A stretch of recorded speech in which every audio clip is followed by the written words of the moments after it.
It's a thrilling Friday night double on talkSPORT and talkSPORT 2.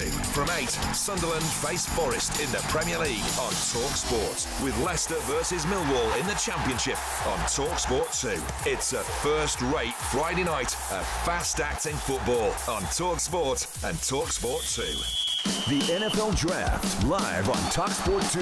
Middle of the end zone, touchdown!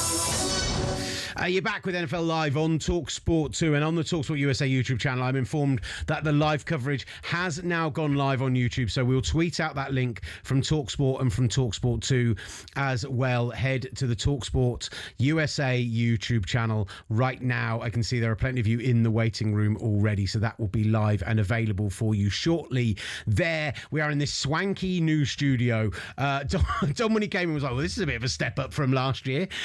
The budget is looking good over here. Yeah, listen, look, when you go viral, people start paying attention to you, mate. I'm kidding. I'm Will Gavin. I am our NFL play-by-play guy here at talkSPORT. Dom Corbett, draft expert, is alongside me. So let's get into it. Let's look at the very top end of this draft. And the headlines, really, beyond Fernando Mendoza, who we've got, 10 minutes plus to speak about coming up shortly.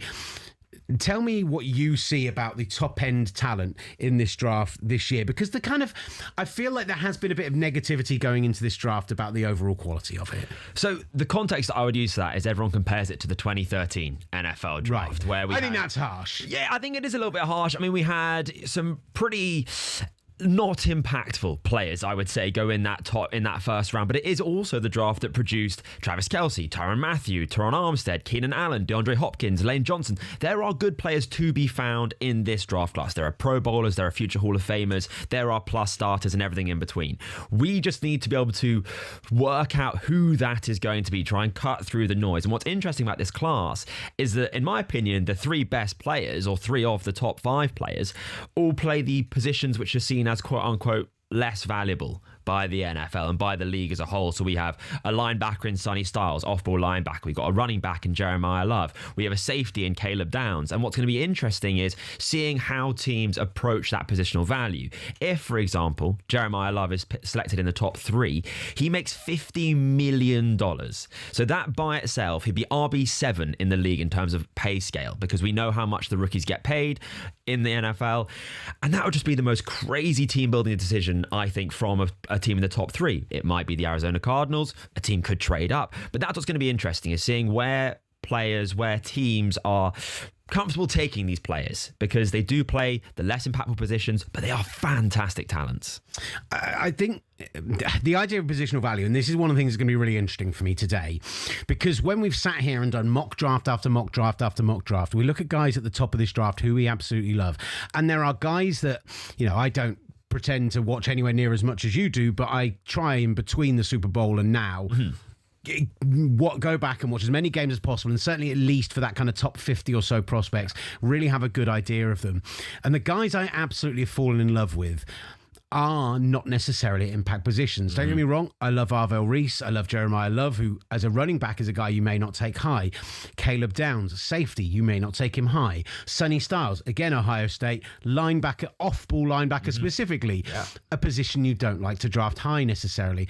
And to give people a context as to why that is that what you pay these guys on their rookie deal, on their rookie contract, is huge. Because say Fernando Mendoza gets a deal, his rookie contract, which will pay him around about $40 million over the first 4 years of his career, versus a franchise quarterback at this stage of their career is earning that plus per year, $50 million, even $60 million in the case of Dak Prescott. And so the value of taking a high value position at this stage and what it does to your team building, I totally get it. And it's why I wonder, as we sit here and we look at how much we love those players, when you have teams in the top end of the draft, whether that be the New York Giants, the Cleveland Browns, the Miami Dolphins, these teams who are,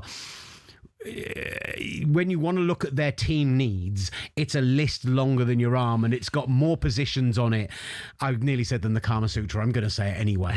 But you are like, that is, those people will look at best player available ideally, but are they going to look at best player available? Are they going to go, see, Caleb Downs is number 1 on our board, But right now, Spencer Farno's 10 on our board, but he's a left tackle, and we haven't got one of those. And I think that's going to be really interesting to see if the draft nicks have really got it out of whack this year, and we are just going to see edge rushers and tackles go off the board early. I mean, I do think that no one has a clue as to what is happening after Fernando Mendoza's name is called. We could see genuinely a rush of edge rushers, a run on tackles. We could see receivers go in the top 10. Anything could happen. But as is always the case in the NFL draft, it's a balance of need and talent. If you're in a fantastic position as a team, you can draft best player available. But if you are, say, the Arizona Cardinals and you're blessed with the 3rd overall pick, taking Jeremiah Love is probably not the best long-term team-building strategy when you need offensive line, you might need some defensive playmakers, and when you draft those guys early, you actually get them on the cheap. You have these guys, for example, if you take a wide receiver at 3, they're paid as wide receiver 30. If you take an edge at 3, that's wide receiver, that's edge 32. Whereas RB7, I mean, that's the value in the draft. That's what when we talk about, as people that cover the NFL draft, when we say value, that's what we talk about. Kind of what are you getting back from that draft capital? Are you getting a starting franchise quarterback in Fernando Mendoza? That's good value wherever you get it. Obviously, the later the better, but no one's going to complain about it at 1. If you take a swing on a running back like Ashton Genty last year and he does nothing for you because your offensive line is bad, then that's not great value, I would argue.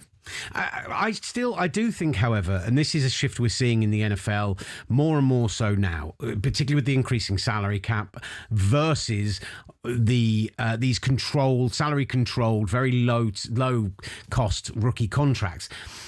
My feeling on it is that more and more positions we are not worrying about the second contract, and we are focusing on those 3, 4, 5 years. If it's a first round pick, they can go for the 5th year option, of course.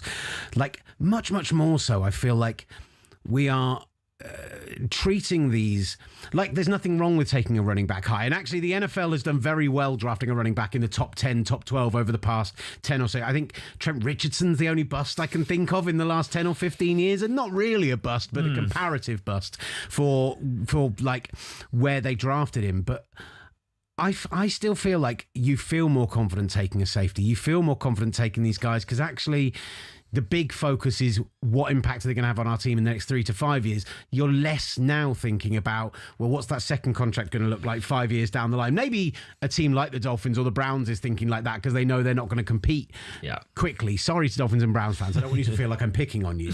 But you don't feel like you're going to be competing from day one.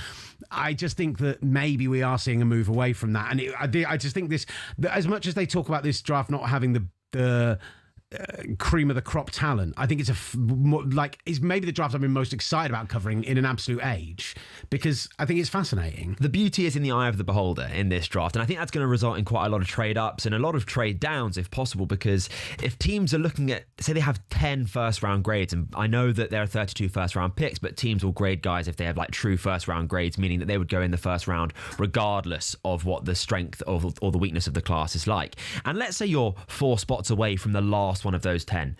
Why not trade up a 4th rounder or a 2027 3rd rounder to go up and get your guy? So I really think as well, so on that point, I think that when you get past the first 8 or 9 picks, those guys that we see as the top tier in this draft, I think it's going to be cheap to go up in this draft compared with a normal year because of how people perceptively see the talent from 9 through 45.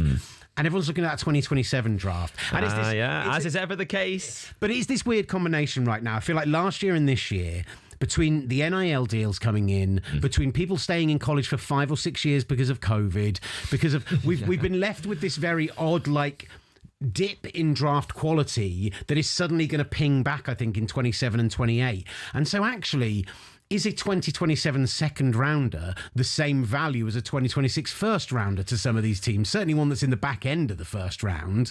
That's where I think this is going to get really interesting. I think beyond 10, we might see 4 or 5 trades tonight. There might only be 3 spots, there might only be 2 spots, but I think we might see a bunch of trading. I think we are going to see a lot of trades. And also, with regard to the NIL, the NFL itself also has the role to play in this. They've made it very clear with the likes of JJ McCarthy, Anthony Richardson, for quarterbacks especially. The NFL is not a developmental league anymore. Gone are the days of, okay, I'm a bit raw. I've put out 1 year of good tape, but I'm going to go to the league. They'll give me my rookie contract, and then after that, I can see if I've got my feet under me. That's not the case anymore. JJ McCarthy's been benched after less than a full season's of work. I still stand by, and look, I get why you would come out this year, because everyone looks at the 27 quarterback class and goes, oh, that's really exciting. But just if I'm taking a single prospect on their own and thinking about their individual development, man, I would have liked Ty Simpson to have spent another year in college. Yeah, I am a big Ty Simpson apologist. I'm not going to lie, I'm a big Ty Simpson apologist. I actually really like him. The problem that Simpson found himself in is that he was a fourth-year guy, and the rumours were swirling around that Alabama really weren't that kind of set on him being the starter for the whole of next season anyway. So I think his hand was kind of forced there because he'd only had 1 year on his tape, and really, Alabama really, despite the name, fell apart towards the end of the season there. There was bad offensive lines. Ryan Williams, the star wide receiver who was meant to be up there with Jeremiah Smith coming into this year, fell off a cliff, 11 drops in the season. And I think Ty Simpson read the tea leaves and was like, I think I'm going to get forced out here. I'm just going to try my hand at a weaker quarterback class and see where it gets me. Now, we have got some fancy stuff going on YouTube. So for the radio listeners, this is really your push to go and watch it. On the main TalkSport YouTube channel, it's live there now. On TalkSport USA, we've got the chat going. B. Waldron says, go Bears on there immediately. It must be weird for Bears fans. You're not picking all the way until, 25 this year? That's 25. I mean, what a treat for you. It means you're going to be staying up significantly later if you're here in the UK, though, trust me. Look, get involved there, but we have got some fancy graphics and things, and so we can see for the first time tonight, flashed up on the screen, I want to see Dom Corbett's big board. Get it His up. top 50 prospects for the year. Oh, there it look is. at And that. doesn't it look sexy? And you know what? Everything is going to be completely correct about that. Like, the players are exactly where everyone agrees with. All you need to know is this, guys. These are the top 50 guys. This is like the draft passport. All you need to know.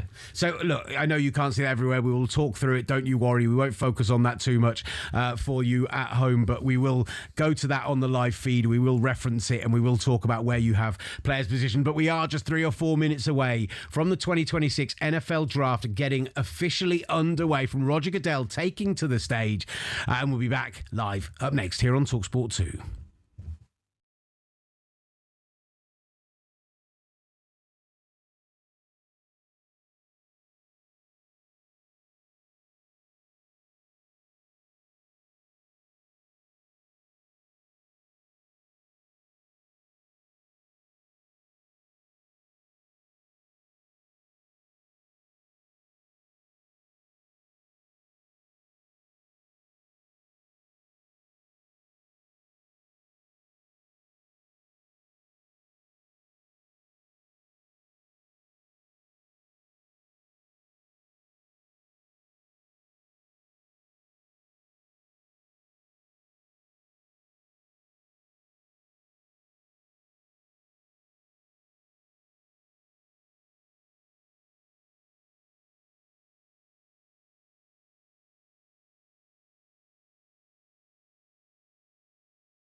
The NFL Draft, live on talkSPORT 2. Middle of the end zone. Touchdown.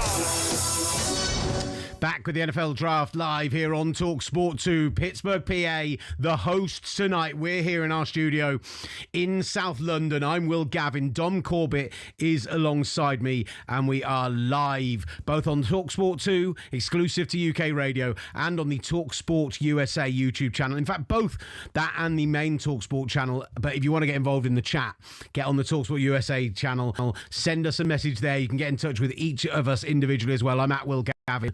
On all the socials. Dom, where can people find you? At Dom Corb's NFL. Get out. I want to see what everyone's thinking about the picks. And indeed, my takes, let me know. Yeah, exactly. So get in touch with us. Drop us some messages in the chat. We're going to need you. This is going to be the next three and a half hours of our life together, ladies and gentlemen. So let's make sure that we enjoy it together. We chat. We get involved. We won't be tipping picks, don't you worry, here on talkSPORT 2. We're going to try and not tip them for ourselves if humanly possible, whilst we do have to keep an eye on social media because we want to be giving you our live reactions as they are. And don't forget that we'll be putting out video of those reactions on the talkSPORT USA YouTube channel as well. Fernando Mendoza, the 2025 Heisman Trophy winner, the national champion with the Indiana Hoosiers, and what a story he has had this year. He's at home in Miami, surrounded by his family. We're seeing him on the screen right now. Jeremiah Love, Arvell Reese, these are the guys expected to be taken at the top end of the draft. They're in there, they're looking calm, they're looking sharp, Dom Corbett, and they are getting ready as we wait for the commissioner to officially get us underway with the 2026 NFL Draft. Final thoughts before we go live. You know what? I am also keeping an eye out for the draft day fit. I think that's very important. Who's looking good on stage? Look good, feel good, play good. All right, I like that. I like that a lot. I really now want to go back and watch our coverage from last year's draft, see who we thought looked good, and actually get an impression of how. I want another Jackson Dart reveal. Oh! Coming to the stage now, Roger Goodell, flanked by Cam Hayward. Here we are. The big boy. Come on, you do better than that. We have over 300,000 people. Let's go. Let's hear you. There you go. It's his 20th draft as NFL commissioner. Welcome to the 2026 NFL Draft. Getting booed. It's a great We are tradition. proud to be here in a city built on grit, built on steel, and home of the one of most dominant franchises in history. Your six-time Super Bowl champion Pittsburgh Steelers.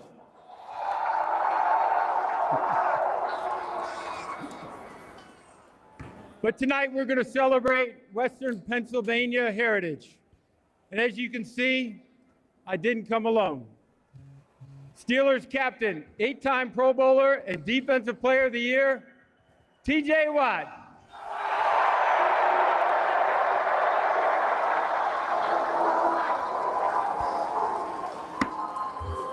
And the heart and soul of the Steelers, a captain, the 2023 Walter Payton NFL Man of the Year, Cam Hayward.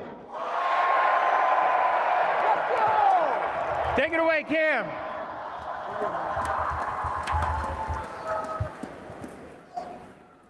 Pittsburgh, make some noise!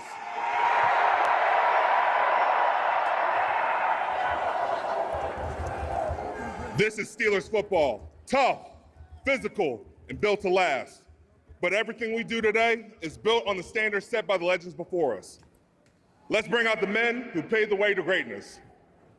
A Hall of Famer, a true shutdown corner, a piece of the steel curtain, Mel Blount.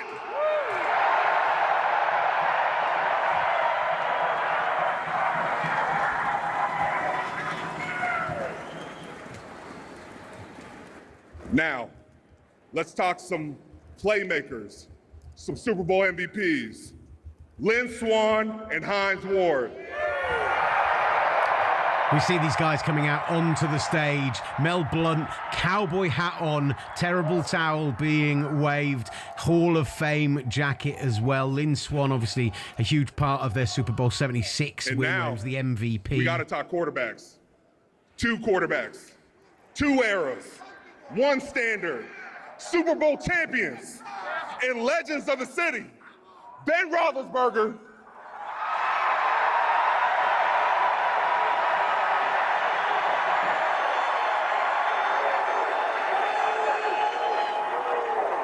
and one more, Terry Bradshaw.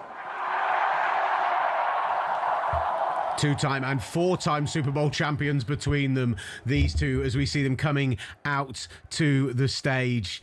Ben Roethlisberger, he's not wearing a jacket today. He's just in a nice... Go Steelers! Just in a nice zip-up Steelers, as is Terry Bradshaw, to be fair. Coming out waving those terrible towels on the stage as we go back to Goodell. For the next generation of stars, we will welcome into the National Football League starting tonight. Pittsburgh, this is a moment you all been waiting for. Yins ready? All right. The 2026 NFL Draft is officially open. The Las Vegas Raiders are on the clock. Here we go, boys. Here we go. Look, Roger Goodell gets the draft underway. He goes for those WWE cheap home pops, asks about Yins, talks about the Steel City, talks about the history of this Raiders team, but... all of it, we are underway and ready to go. Dom, the Las Vegas Raiders are on the clock. We've got so many of these prospects that we've not even begun to touch on yet. The guys you like at the top end. But number 6 on your big board is Fernando Mendoza, the quarterback out of Indiana. And listen... you have, again, I'm going to keep saying it. Dom is here as our draft expert, but just I'm going to give my opinion on how I feel about Fernando Mendoza. As we look at the draft room, by the way, Clint Kubiak front and center. We cut back over to Fernando Mendoza and his family live in Miami on the Fam Cam, as NFL Network have dubbed it, as he gets ready for his phone to ring. A tradition that these teams keep the full 8 minutes on the clock, 10 minutes previously, let it run all the way down, really milk it for their time. Let's just talk about Fernando Mendoza, because for me, there have been some people who have been down on Mendoza because he's not this modern style of quarterback. He's not Josh Allen. He's not Patrick Mahomes. He's not this super creative guy in the pocket who's going to throw from crazy arm angles and do all sorts of stuff that is considered just that freak level of athlete. But I think if Fernando Mendoza was coming out in 2010, if he was coming out in the Sam Bradford draft or the Matt Stafford draft, or like if we were talking about him in the past, 6'4", big hands, built like a brick outhouse, good corn-fed Central American college, I think we would be absolutely in love with this guy. And I kind of have fallen in love with Fernando Mendoza over the last few weeks. I think you kind of have to fall in love with Fernando Mendoza, because this guy has the intangibles that you want at the quarterback position. The more that I've done this, I do love the Josh Allens, the Patrick Mahomes. I love seeing guys throw with crazy arm angles. I love seeing those 50, 60, 70-yard deep balls down the field, running to their right, rolling to their left. But really, so much about playing quarterback in the NFL is, can you keep your team ahead of the chains? Can you hit the open slant? Can you throw a back shoulder fade? It's not the stuff that gets on the highlight reels every week, but those highlight reel plays are 2 a game at most. I mean, unless you're Josh Allen and Patrick Mahomes. And what Mendoza is all about is bringing a high floor. He can come in day one. He's got that good resume, that build that you've spoken about. He's got that toughness, that winning mentality. In college, he would get absolutely rocked. Like, it would kill me if I took the hits that Fernando Mendoza took in college. And he would get right back up. He'd be out there leading game-winning drives against Penn State, beating Ohio State, beat Oregon away. He has the resume that you want from a first overall pick. Put it against anyone else's resume in the last maybe 10 years. With me, it's up there with Caleb Williams, with what he achieved in college. Winning mentality, decisive. He is good with the ball in his hands. But like you say, he is not this creator. He's not great out of structure. I think he can panic a little bit when the pocket collapses. And he needs to work on that pocket presence as a quarterback that is going to win primarily from the pocket. So there's a lot of stuff to like. I question his ceiling. I love his floor. I'm not sure I question his ceiling beyond, like, I think if we have realistic expectations, that he's not going to be one of those. I think right now we're talking about a top 6 frame, right? That's how I would frame it at this point. I think I put Drake May into that conversation now, along with those top 5 guys who we've kind of accepted are the top 5 guys, right? I'm putting Justin Herbert in there as well. That's a personal I love thing. him. I love him. Yes. I'm there with you. I'm there with you. Okay, My sweet prince. I won't say anything bad about Justin Herbert. Wonderful. That's good to know that we're at that same stage. Look, for me, yes, he's not those guys, but can he be a top 12 quarterback in the NFL? Will he be standing in the pocket and ripping passes outside the hashes, across his body, outside the numbers? Yes, absolutely. Is he a guy who, if they go and get receivers for him as well, I mean, the receiving talent in Las Vegas, there are big question marks on it. A lot of talk about whether they'll go and get Surratt, his Indiana teammate at wide receiver, maybe in the 2nd or 3rd round to try and support him. But I think his 3rd and 4th down stats are unbelievable. His ability in 4th quarters and overtime has been unbelievable. He showed his running ability in the national championship, rushing in that touchdown, which will become an all-time famous moment. And guess what? They didn't take the full 8 minutes. The pick is in. I think we all know who it is. But I am big on Fernando Mendoza being a quick success in the NFL. But let me ask you your feeling on the Raiders' approach to Fernando Mendoza, because they went and got Kirk Cousins on admittedly a very cheap veteran deal because of the Falcons paying half of it essentially. Clint Kubiak through this whole offseason has talked about how his approach is that these guys should ideally sit if they can. Yeah. As much as we're all convinced this is the de facto number 1 pick, should be the number 1 pick, they've put good stuff around him. Tyler Linderbaum coming in, like they've invested in that line. When does he actually make his first start? It's going to be a tough one to call because I think that Kirk Cousins is actually a very competent starter. For all of his flaws, Kirk Cousins can steady the ship. And the Kubiak system is not an easy one for quarterbacks to immediately take to, especially when the jump from college to the NFL for quarterbacks is already massive, even if you have a quote-unquote simple NFL system. I mean, I say that with a heavy pinch of salt there. And I think Kubiak would ideally like Kirk Cousins to start the entire season. The question, though, becomes, if you start to have a losing record, if the press and the fans and indeed the team around you start to put a bit of pressure on you, why are we not starting the guy that gives us our best shot? Then it might get a bit tricky for him. We'll see. I reckon money on the table mid-season. NFL draft. The Las Vegas Raiders select Fernando Mendoza, quarterback, Indiana. Look, Roger Goodell comes out and gives one of the least surprising number 1 overall picks we've seen in modern history. Fernando Mendoza, the Indiana quarterback, goes to the Las Vegas Raiders. We've just been discussing prior to the selection the idea that they're going to sit him till probably midway through the season, maybe 12, maybe even that whole first year. We'll see what Kirk Cousins has to offer them. But he's going to a situation with Clint Kubiak as a hot, attractive new head coach, a Super Bowl winner as offensive coordinator, with Tom Brady there ready to give him all the advice he could possibly need, with Kirk Cousins. And let's be honest, between Fernando Mendoza and Kirk Cousins, the number of gosh darn it's and who dang it's we're going to be hearing in practice between these two very clean-cut American gentlemen is going to be astonishing. But I absolutely love this pick. I love the player. I love the fit. I am ready for the Fernando Mendoza era in Las Vegas. I think Las Vegas Raiders fans are very ready for it as well. And what I would say about Clint Kubiak and the fit is one of my comparisons for Fernando Mendoza is Sam Darnold, a quarterback that has just won a Super Bowl with that very same coach.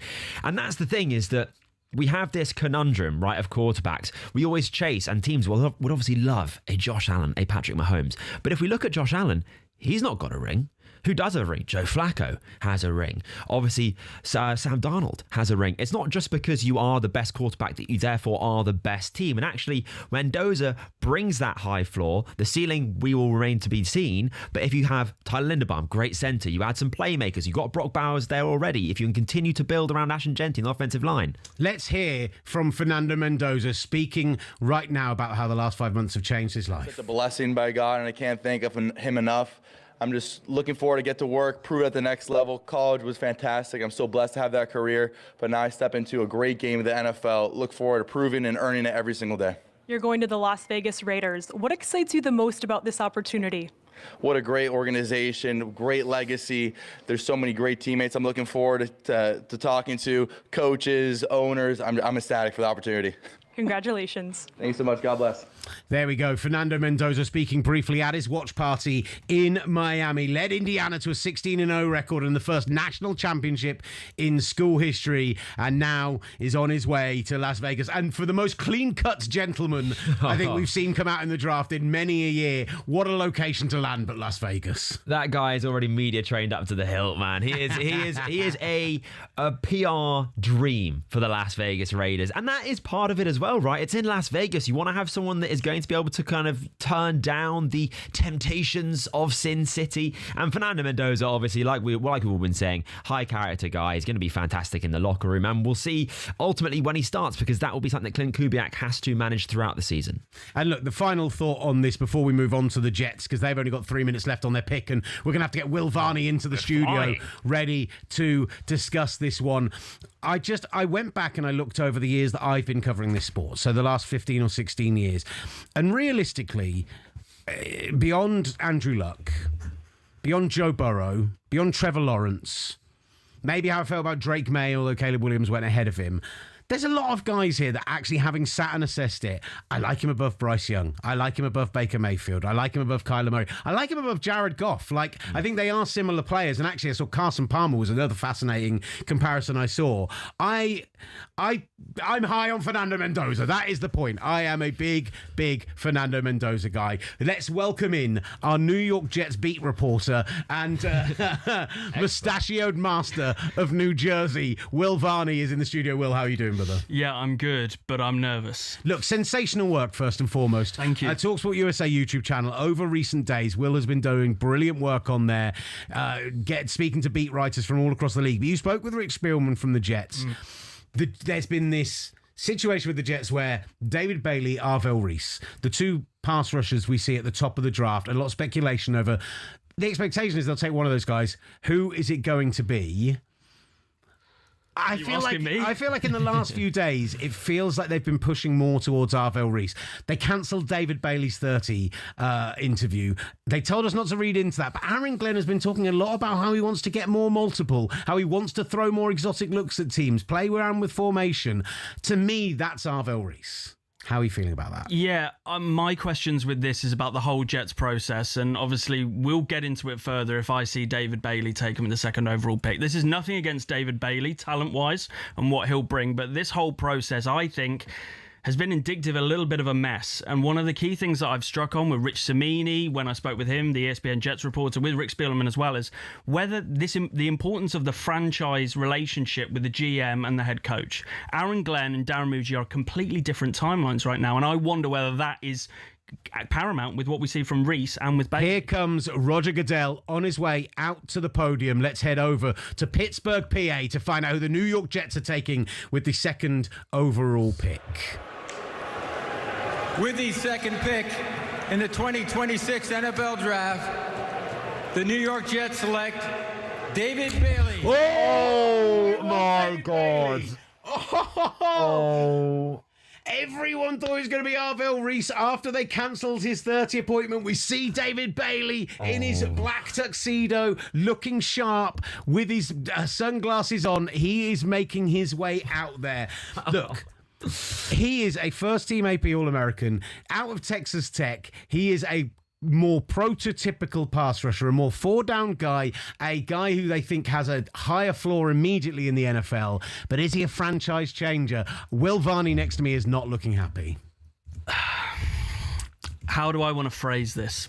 I think, for me, why I'm so frustrated with this pick, and like I said, it's nothing against the talent of David Bailey, is this was an opportunity for this franchise to do something really exciting and something with real potential. This is a team that is not looking at 2026. They're already looking at 2027. It's a team that right now, it needs talent, but this right now is the safe pick, and they didn't need to play safe because David Bailey is a floor raiser. But what Arvell Reese could potentially be is your potential superstar. And this is what it comes back to. It becomes a conversation about what Darren Muji wants and what Aaron Glenn wants. Aaron Glenn knows that after a poor season this year, he's out of a job. He needs players who he thinks right now can have an instant impact. He hasn't got time for Arvell Reese because Arvell Reese is a project. He's potential. And this is the issue I have. Now, my frustration with this is this whole process and the top 30 visit is a joke. This is a joke. This man is your second overall pick. You decided not to give him top 30 visit. You cancelled it, right? If you're cancelling that visit, I can't understand why. The whole top 30 visits, it's not the top 30 players on your board. It's 30 players you want to understand more about. If you're investing second overall in a player, why on earth are you not taking that extra time to do your due diligence and to... It's negligent. It's malpractice to not understand more. The conversations that David Bailey's had. I'll tell you what I don't understand about it more than anything else is that it's designed to be... Like sometimes... And Darren Muji even talked about this when he was asked about it. Sometimes they invite people in for a top 30 pick as a smokescreen. They want people to think maybe they will take a running back at 5 overall when really they've got no intention of that whatsoever. The only reason I can think that they do that is that they were hopeful that somebody loves Arvell Reese, loves what he offers, and therefore thought that they could get somebody to give them some picks to come and get the Ohio State off-ball linebacker / edge rusher. That's the only reason I could think that they would have done it. Like, let's hear from David Bailey on the stage right now. The board in the NFL draft. What does it mean to hear your name called this early? I mean, it's surreal to me, man. This is a great experience. This is an awesome opportunity, and I'm just so grateful, man. Shout out all the fans that came out here. I'm just happy to be here. How will you immediately impact this Jets defense? Man, I just want to get in there and just be a sponge, just soak up everything, just, rely on the vets, rely on the staff to make me the best player I can and, help out this organization, man. I feel like this organization is trending in the right way, so, man, I'm just ready to work. All right, and David, in the last minute, Topps has made your first pro trading card, so go over... we don't need to hear about the Topps trading card. Let's come back to us in the studio. Look, while we let the Jets fan take a breath, just give us, as much as this is going to completely change how the top end of this draft potentially looks, just tell us about the prospect in David Bailey, because we shouldn't be completely negative about this guy. He is deserving of being a top pick in this draft. I wouldn't say second overall worthy top pick, but definitely he is a very talented player, right? He's a juiced up pass rusher. This guy is shot out of a cannon. I mean, you can see David Bailey on a football field immediately because he is one of the fastest players with the quickest get off on the field. And the production speaks for itself. 81 pressures, 15 sacks, almost a 22% pass rush win rate. He is a really good immediate impact pass rusher. You can't hate that in a vacuum, right? But the problem is with David Bailey, and why I'm a bit lower on him, he's 11th on my big board, is he's very stiff. He's only really a 2.5 down player, not a true designated pass rusher, but on obvious rundowns, he's not going to be on the field. And I think Arvell Reese, to Will's point, would have been on the field for all of those 3 downs. And the NFL draft doesn't happen within a vacuum. So I personally would have thought the Arvell Reese selection made more sense, much to what Will was saying. And the Jets... with a team that already has quite a bad PR image, I think the idea of taking David Bailey, which, look, opinion is split. No one's ever right until it's, 5-10 years down the line. But I think it was generally Arvell Reese was seen as the pick there. And I think that would have also made more sense to me. Can I just raise a couple of extra things? Because what the floor is yours, brother. What's incredible to me about this whole thing is that the Jets, when this new organisation, this new regime came in the building, Aaron Glenn, Darren Muji, they said that they were not going to be like Joe Douglas and Robert Saleh. There were going to be no leaks.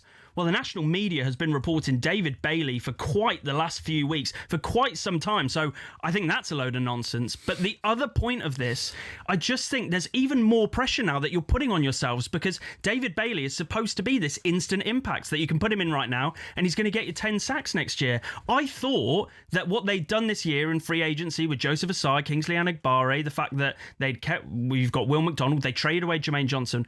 I thought with this new defensive scheme, I thought Arvell Reese would be perfect as the project, and that I'm struggling to get my head around this whole process and why they landed on David Bailey. Get involved in the chat, by the way, at talkSPORT or at talkSPORT USA on our YouTube channel. Ollie gets in touch on the chat, says Will Varney shaking his head with incredulity throughout that Bailey interview was amazing. It looks like there's steam coming out of his moustache right now. Right, the Arizona Cardinals pick is in. We'll stick around for this pick before we take... but maybe no trade because... We thought that Arizona would be a team to trade out. They thought they wanted to trade out. And maybe with Reese there, that means they're more likely to trade out. But what Reese going at 2 means is that the rest of the board now... Bailey going at 2 now means the rest of the board suddenly changes, because Bailey not going at 2, he could have easily fallen, even out of the top 10 based on the needs of the teams after him. Now, if you're Arizona, you were thinking about Love, you were thinking about so many other players. Now you're thinking, is it Arvell Reese here? It changes the whole texture of the draft from pick 2 onwards. Let's head over to Pittsburgh, PA, and hear who the Cardinals have selected. With the 3rd pick in the 2026 NFL Draft, the Arizona Cardinals select Jeremiah... Oh, wow! My...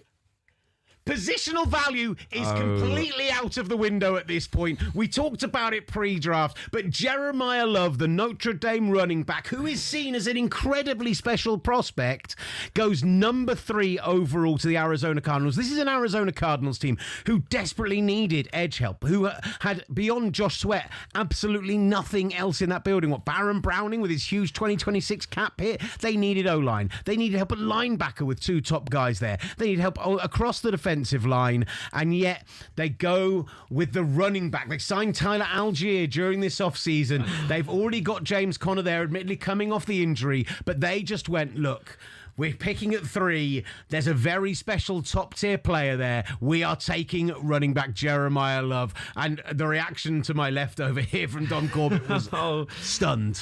Are we sure this isn't like an AI stream and it's not actually real? Because this for me is the definition of putting the cart before the horse. You're the Arizona Cardinals. You don't have a quarterback. Like you say, you don't have an offensive line that's completely functional. Marvin Harrison Jr. is got a big fat question mark over his head. Defensively, you've drafted how many guys in the first round, or if not first 2 rounds in the last few years, and then to make your team better, you go and draft a running back who, when your team is good, will be at best in the 3rd, 4th year of his rookie deal. And you're going to be paying him premium money. We've already gone over how much is being paid. RB7, that guy now is. I mean, good for Jeremiah Love, man. Getting $50 million now over the next 4 years. Good for him. Fantastic player, by the way. He is, for me, a level of Bijan Robinson kind of guy, right? He is absolutely fantastic. He is well worth a top selection. Top 3, though, man, that is rich for my blood. But I guess they're hoping that Jeremiah Love can be the spark plug of the offense, which is what he can be. Dynamic rushing threat, dynamic receiving threat. This guy's a NFL-ready 3-down running back who will improve the offense, but would he have more of an impact as opposed to Francis Mauigoa as an offensive lineman? Could this be an Ashton Jeanty 2.0 where they have a great running back, but if you have a poor offensive line, you're kind of wanting to maybe look if you've kept the receipt of that pick. Yeah, I'm really surprised with this. Look, we talk about, and there's this often discussion, right, positional value, but also we talk about whether you draft for need or you need impact. The fact that they went with the running back position here, I completely agree, Dom. I'm worried that this is Ashton Jeanty 2.0. The fact is they have a glaring hole at right tackle. They bring in Elijah Wilkinson from the from the Falcons on a short-term deal. But ultimately, that's still a massive hole. And I know that maybe they think 3 is a little bit rich for Francis Mauigoa or Spencer Fanu. And I wonder if they were desperate to trade out of that pick. Ultimately, though, to take running back there after so many holes on the roster, it's way too rich for me. What I would say, and look, this screams of Ashton Jeanty taken at 6th overall last year, right? They just loved the talent so much they went, yes, okay, this year we might not be a good enough team in the NFC West, which has arguably the 3 best teams in the NFC in it, and the Arizona Cardinals. But I do think you look at the guys at the very top of who have been taken at the top of the draft. So since 2016, in fact, let's hear from Jeremiah Love first. So much confidence in you over the years. How special is this night and this moment for the 2 of you? It's very special. You know, my dad was the first person that believed in me, and man, he didn't sacrifice a lot to get me to this point. So I got to pay him back, got to pay my family back, and I'm looking forward to get to work in Arizona. You feel me? I feel you. You are the first running back to be taken in the top 5 since 2018. Why will your skill set translate to the NFL? I mean, it's just a blessing, you know. I feel very honored to represent the running backs, and I'm going to put on for them. I'm going to put on for all football players. I'm going to put on for Notre Dame. I'm going to put on for my family. And lastly, I'm going to put on for the Cardinals. We're going to do some special things together. Congratulations, Jeremiah. Thank you. Talking about his dad, who's a former coach and player, of course, as well. Jeremiah Love there. Listen, when you look at the running backs who've been taken in the top 10 over the last 10 years, Bijan Robinson, Saquon Barkley, Christian McCaffrey, Ezekiel Elliott. Arguably Leonard Fournette to the Jags is the only one on that list that you'd maybe say wasn't as successful as where he was picked, right? Ashton Genty, 1 year, we can't rule out that he's still going to be absolutely sensational at this point. I still believe the talent is good enough. For where he is playing, it seems stunning to me. But what it does mean is Tennessee are not only on the clock, but the pick is already in. If you are Robert Saleh, who we are now seeing in the Raw Room, shaking the hand of his general manager, they are absolutely delighted because they have... Arguably, right, Sonny Styles would be an amazing pick here in terms of what he loves. How many times have they picked Sonny Styles in the next 10 minutes? Are we going to say the name Fred Warner is the question, because that is the defense that he comes from. He did a brilliant job with the linebackers at the New York Jets as well, bringing in Quincy Williams and the guys who were already there. But as a guy who loves to play 4 down, as a guy who loves to rush the passer, Arvell Reese in Robert Saleh's defense, being able to play multiple positions, I am excited by that as a concept. I am not surprised that they got the pick in with still nearly 6 minutes left on their clock. 8-minute We're clock, rattling through and they got this. it in with 5 minutes 47. We haven't taken a break in absolutely ages as Roger Goodell is making his way out onto the stage. At number 4 overall, the Tennessee Titans ran their pick into the podium, or the proverbial as such.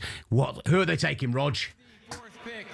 In the 2026 NFL Draft, the Tennessee Titans select Carnell Tate. Wow! Whoa! Right. The first 4 picks in this draft, other than Fernando Mendoza, picks 2 through 4, have all been absolutely stunning to me. Now, don't get me wrong. The Tennessee Titans need a wide receiver. Wan'Dale Robinson on a 4-year, $78 million deal, reuniting him with Brian Daboll. It still remains a need. But for a team with so much need elsewhere, they brought in Jermaine Johnson at edge. You know, the O-line is still a big need for them. Linebacker, as I already mentioned, is a huge need for them. And yet the first guy off the board from Ohio State isn't Downs, isn't Styles, isn't Reese. It's Carnell Tate. Look at that. I'm absolutely stunned by that, because we got to remember that Arvell Reese is still on the board. And I think that for a lot of teams that want to draft Arvell Reese, that might be the Chiefs, might be the Saints, the Titans could have traded down. They could have got extra draft capital to build around Cam Ward. I am stunned that the Cardinals didn't trade down. I'm quite surprised the Titans didn't trade down. Daniel Jeremiah was saying that teams loved Carnell Tate and that he was potentially on the board for the Jets at 2. I like Carnell Tate. I think he's a very good wide receiver. He's an elite deep threat immediately. And with Cam Ward, who throws a very, very pretty deep ball, that's going to be a fantastic link-up. And I'm not a Wan'Dale Robinson believer. I know that Brian Daboll is, but I'm definitely not. And Elika Oman, or the rookie from last year, they did need some firepower. It's a deep wide receiver class, though. I think they could have got a guy on day 2. Maybe traded back up into the end of round 1 if they really wanted someone. I think that you got to look at who's been left on the board here for the Tennessee Titans. I like Carnell Tate. He does not profile as an alpha wide receiver 1. Jamar Chase, different draft class, obviously, was taken with the 5th overall pick. This, to me, is a little bit early for a receiver that can't be a true 1, that is limited against press coverage, a bit tall, a bit lanky.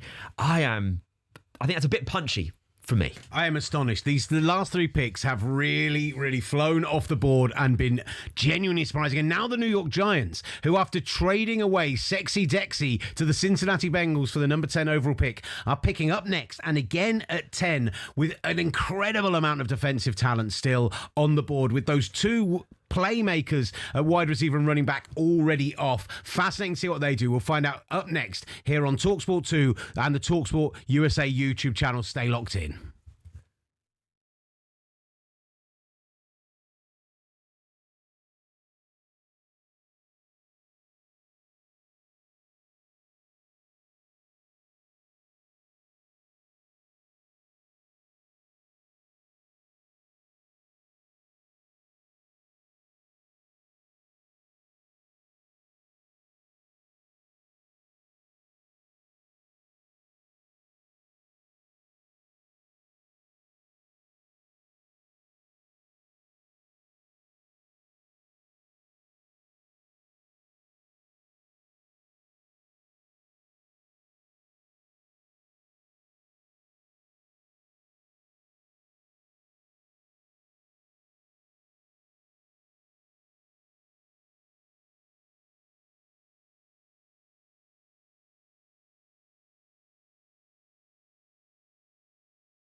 the NFL Draft, live on talkSPORT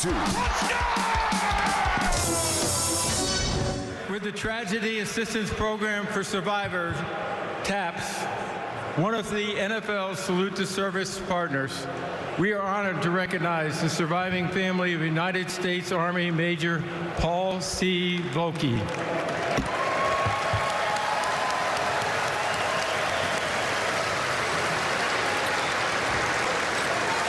Major Volke sustained tragic, fatal injuries while deployed in Afghanistan. He is survived by his spouse, Tracy, and their two sons, Andrew and Benjamin. Major Volke was raised in the Hudson Valley and was a lifelong fan of the New York Giants, a tradition he proudly passed on to his sons. Volke family, take it away.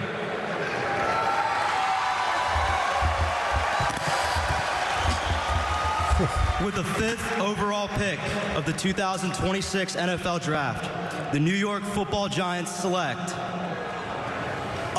Reese, linebacker from the Ohio State University. Love it. I mean, I know he is not the prototypical, like David Bailey maybe made more sense in terms of what would be a fit for a Robert Saleh system, but get the best defensive player on the board, arguably, in the entire draft. 3 guys coming out of OSU who could all take that title in Arvell Reese, Caleb Downs, and Sonny Styles. But Arvell Reese goes to the New York Giants at pick 5 overall. I'm going to get the boys' reaction to that. I'm Will Gavin. I've got draft expert Dom Corbett and now Sam Harris, co-host of the Across the Formation podcast from talkSPORT, alongside me. But just some news during the break. The New York Giants made their pick. The Kansas City Chiefs moved up from pick 9 to pick 6 with the Cleveland Browns, giving them a 3rd and a 5th in exchange. The 74 and about 174 this year, you said, somewhere around there. We'll get that for confirmed for certain in a minute. To move up from 9 to 6. They have made their pick. We'll be hearing that momentarily. And the Washington Commanders are on the clock. So we are rattling through this. It proves incredibly cheap to move up 3 spots in the top 10. I'd say normally going from 9 to 6 in the average draft, you'd be paying a 2nd round pick for it. They pay just a 3rd and a 5th, maybe even a 1st. Like if you're a kind of team that would normally be expected to be further back in the round than 9. But let's talk Arvell Reese first. New York Giants, the fit, the player. I love watching this guy play.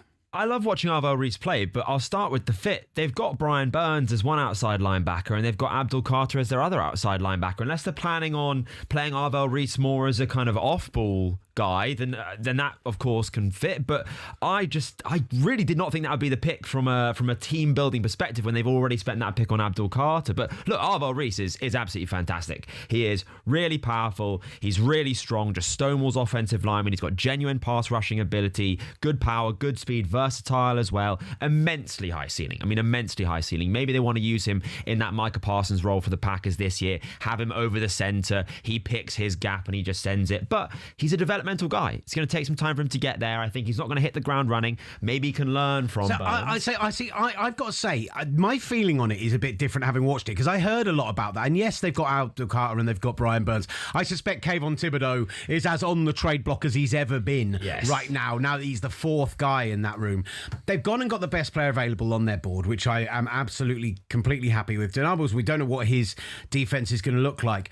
But people keep saying to me, like, well, he's more of an off-ball linebacker who is being projected to be an edge and has the ability. I watched his snaps, right? He's a brilliant off-ball linebacker. Mm-hmm. His reading of the game is fantastic, super smart, more of a downhill guy than a coverage guy, but maybe that's what you want if you want an edge rusher. But his first step is unbelievable. He has a bag of pass rush moves already, despite only playing 30-40% of his snaps there. This doesn't feel to me like a jack of all trades who happens to be able to play 2 positions. I think he's a guy who, if I was picking him as just an off-ball linebacker, or if I was picking him as just an edge, I think he's a top 10 at either position. I think it's interesting with the jack of all trades, because the end of that sentence is master of none. And the problem is that he hasn't really mastered off-ball linebacker or edge yet, I would say. But what's interesting, he did an interview where he was breaking down his pass rush tape. He said that, I didn't even know what move I was doing there. No one coached me at Ohio State. I'm just winging it. And when a guy is winning as consistently and as quickly and as dominantly as Arvell Reese was in college, without even being taught how or what to do, then, the sky is the limit with him. I am just interested as to how the Giants are going to use him with the guys they've already got on the roster. So I tell you, the other thing this does indicate to me, as much as we already talked about what happened with Jeremiah Love in this draft and positional value, is what this does say to me is that Sonny Styles is much more of a need for them. Unless they're going to play Arvell Reese as an off-ball linebacker, which is a possibility. Tremaine Edmonds came in to replace Bobby Okereke, but he didn't have a great season with the Bears last year and is probably on the downtrend of his career. Age 29, 30 season coming up. They needed that player more, but you don't take an off-ball linebacker in the top 5. They have another pick coming up at 10. Maybe they hope that Sonny Styles or Caleb Downs is still going to be there, or they go and do something on the interior of the line. Oani might be there. Vega Oani could be a pick for them because they've got their tackles sorted in theory, but might need some help on the interior. You know what I'm looking at? I think this feels to me like it's like we've got 2 picks in the top 10. We know this is a bit luxury, but let's do something a bit luxury. I'm looking at the depth chart, and I wonder really if Brian Burns actually isn't potentially on the trade block instead of Kayvon Thibodeau, just because he's getting a bit older. He wasn't as productive last year. They have this pick on the house now. They've got 10. Why not swing for it? Right, the Chiefs don't normally pick at 9. Now they're picking at 6. It's their first pick in the top 10 since Patrick Mahomes. They've traded up to this position. Rog, where they going? In the 2026 NFL Draft, the Kansas City Chiefs select Mansour Delane. Wow. Okay. Right. This draft is wild. I know we shouldn't listen and pay attention to too much of the mock drafts and boards and everything else. It's wild to me because I really like Mansour Delane's tape. I think there is every argument that he is the number 1 corner in this draft, even though, Jamod McCoy, if the injury problems are something you get past, maybe has a higher ceiling than him. But why did you need to go from 9 to 6 again? Tell me who the team who was picking between the Browns, Commanders, and maybe the Saints. But which of those players was picking a corner? Who was the team going for them? Maybe the Saints is the best I can give you. Maybe there. the Commanders would love off the board, but trading up for Mansour Delane, again, a good player. Like, these guys are good players. Don't get me wrong. I really don't think they've drafted it's not Cole Strange for the Patriots a few years ago. They've not sold the house for it either. It's cheap to trade up. I think that the movement from 9 to 6 is maybe throwing us off a bit, considering it didn't really cost them all that much. But the Chiefs have shown over recent years they're very good at drafting and building up late round cornerbacks. Noel Williams in the 5th round, right? A lot of Chiefs fans were in my comments and my mock saying, we don't need a corner this early. We draft our own, we can build our in-house talent. And now they've traded up for Mansour Delane, who's a good, not great cornerback prospect. I mean, they obviously see him very differently, but this is a guy that's going to improve the secondary. He's a really high floor guy, sticky in man coverage, able to sit off in zone coverage as well. But wow, Mansour Delane at 6.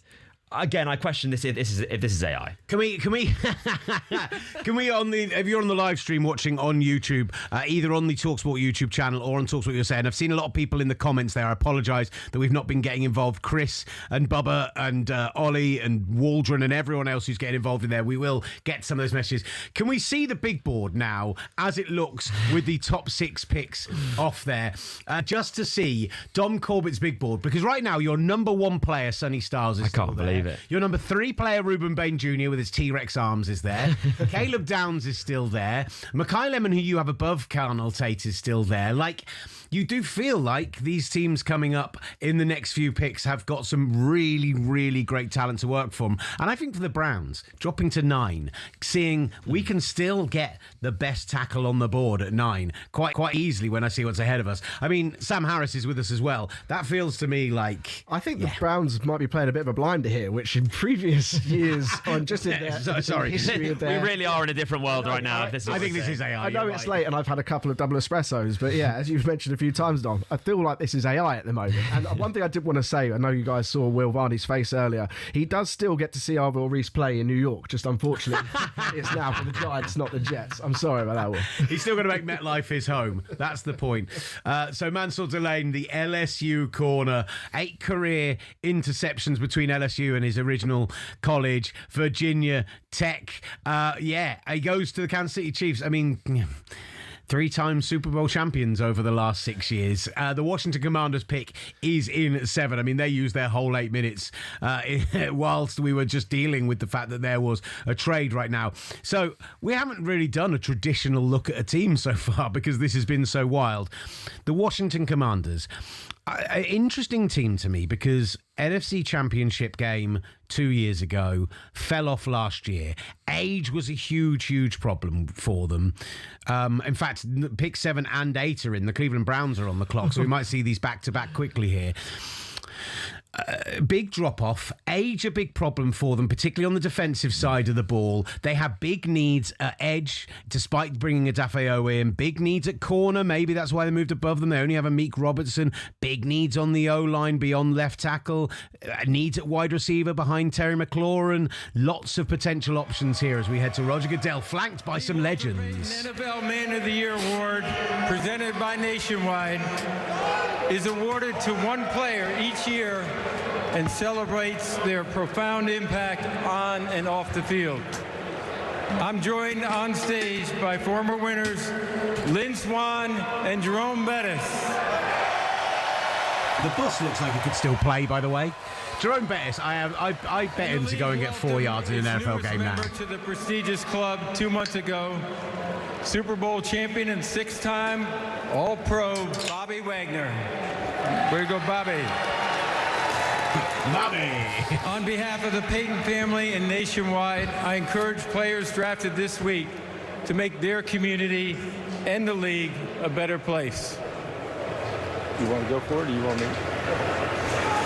With the 7th pick in the 2026 NFL Draft, the Washington Commanders select Sonny Styles.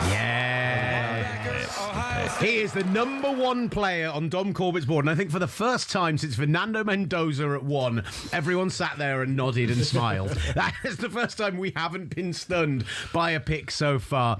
Big for an off-ball linebacker. 6'5", 244. Great downhill, great eyes. I absolutely understand why he's your number 1 guy in the draft. I love this guy, and I love the fit in Washington with Dan Quinn. He just does everything. He is so well-rounded. Ticks all 3 boxes you want from a linebacker. He's great in pass coverage, great as a pass rusher, good in the run game as well. This guy's a heat-seeking missile in run defense. Running backs think they've got a massive gap. Oh no, wait, Sonny Styles with that 6'5" frame is right in that hole. Really comfortable in coverage, a converted safety. First of all, how is he playing safety at all, by the way, at 6'5" in that way? Goodness gracious me. But really short tackler. If it wasn't for that final game, if it wasn't for the game against Indiana, would have only had a 0% missed tackle rate. He is, though, interesting with that frame, he's very tall, right? 6'5" is 98th percentile. And interestingly, when he first transitioned to linebacker, he struggled against those small bowling ball running backs. You know, those ones that are a bit like Maurice Jones-Drew. You know, they just run right through you, they're low, and they just put their crown into your, well, what would be your chest. For Sonny Styles, that's even lower for him. It's his stomach, and he found that difficult to tackle those guys, a lot of them in the NFL. But man, this guy is a game-changing player on the defensive side of the ball. And for the Commanders, who I think lack talent, I would have almost liked them to trade down. But when Styles is there as the number 1 player on my board, and I'm sure because the Commanders know ball, he would have been the number 1 player on their board, you take the talent. Of course, Lorenzo Styles, his father, was a Super Bowl winner with the Los Angeles Rams. Funny seeing Kurt Warner on the stage, who must be watching the son of his teammate on that Rams Super Bowl team walking up to accept the jersey from Roger Goodell, put the Commander's cap on his head. Everyone must be feeling a little bit old right now, but Sonny Styles, also one of the great names in this year's draft, goes into that defense and look, obviously, yeah, Bobby Wagner has been there the last couple of years, but really was showing his age. Like we saw the Commanders when they came over and played in Madrid, and Wagner had 2 goal line stops where just between his physicality, his eyes, his football smarts, he made incredible plays. You're like, there's still the Hall of Famer. But you watched him on the down-to-down basis, and the speed really began to tell. They went and got Leo Chenal in this offseason. They still have Frankie Louvu there. Leo Chenal, for me, is much more of a I don't think he's an every down linebacker. Yeah. I think this is a guy you can play in nickel packages, you can play in dime packages, you can use Frankie Louvu much more in that movable way that they like to move him. I think this fits really, really nicely with what they're doing there. And we're going to be seeing him in London this year. Sonny Styles, welcome to the International Series as well. Big up Sonny Styles, man. Like you say, just so versatile. And defenses in the NFL these days want to be versatile. They want to show you one look pre-snap and then rotate to a different look post-snap. When you've got Sonny Styles, you can have him on the line of scrimmage, drop back, you can have him rush the pass, he can do it all. Let's hear from Sonny Styles and then we'll hear from you, Sam Harris. I love the game. I love the guys. I love the brotherhood. I'm excited to be part of the organization. Coach Quinn, Mr. Peters, the whole staff. I love everyone there. I remember I was there a few weeks ago. I told Coach Quinn, I was like, hopefully I'll be back soon. He said, we'll see. So I'm super happy. You have now been drafted. Your brother Lorenzo Jr. will be drafted this weekend. What do you remember about being little boys and imagining this night? Man, Zoe's, he's my best friend, my inspiration.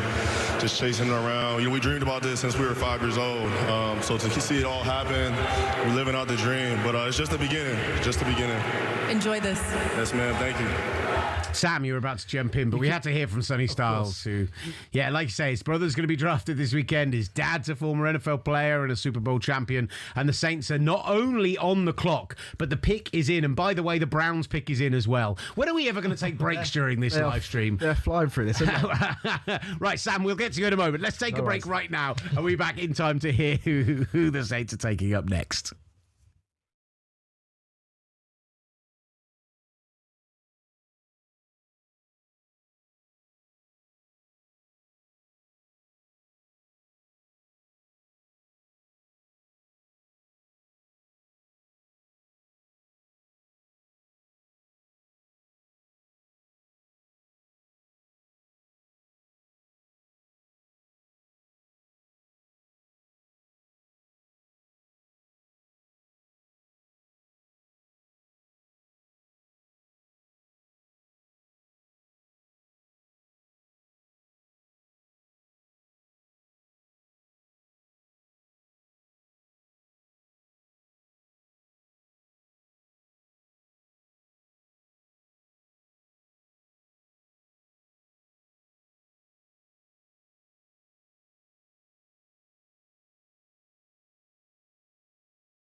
The NFL Draft, live on talkSPORT 2.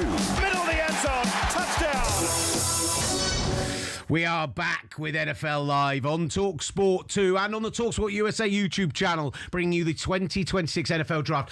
The brilliant Zach Jackson in the other room. Can we see the picks made so far, the full board, as we are through 7 picks of this year's draft, as what has been a wild one so far? That's Dom's big board. Can we see the picks as they've been made so far, if they are ready to go? If not, don't worry, I can get them up on here. As we wait for the pick from the New Orleans Saints at pick 8, and we wait wait for. The Cleveland Browns have already made their pick at pick 9 as well. But the draft as it has gone so far, and absolutely wild as it has gone so far, because there have been some picks we just have not expected. Fernando Mendoza, number 1 overall to the Las Vegas Raiders. The Jets then took David Bailey, the edge rusher, at 2. Jeremiah Love at 3 to the Cardinals. Let's see who's going to go at 8 to the New Orleans Saints, because here comes Roger Goodell. Roger Goodell's doing the wind-up signal with his hand. I mean, we don't need this to go any quicker, Commissioner. Like, we've got plenty of time. Here we go. Over to Roger Goodell for the New Orleans Saints pick at number 8. Cleveland are up next, then the New York Giants at 10. Oh, come on. They're just letting the music go. What is... I can't even... I'm trying to hear... Americans can't do Sweet Caroline like the Brits can. I'm sorry. No, I mean, no one wants it done anyway. Come on. Let's go. Come on, Commish. In the 2026 NFL Draft, the New Orleans Saints select Jordan Tyson, wide receiver, Arizona State. All right, Jordan Tyson, really interesting pick at this stage. The Saints certainly had wide receiver as a draft need for them. We knew that this might be the case, but Jordan Tyson has been a really interesting prospect to follow over the last few weeks, because couldn't test at the combine, had the basically 2025 written off, but a lot of people believe that he was the best wide receiver on the board, has the highest ceiling. Still, people, despite the fact there's still apparently niggling injuries there that could see him drop, people were telling us he was still a top 10 guy.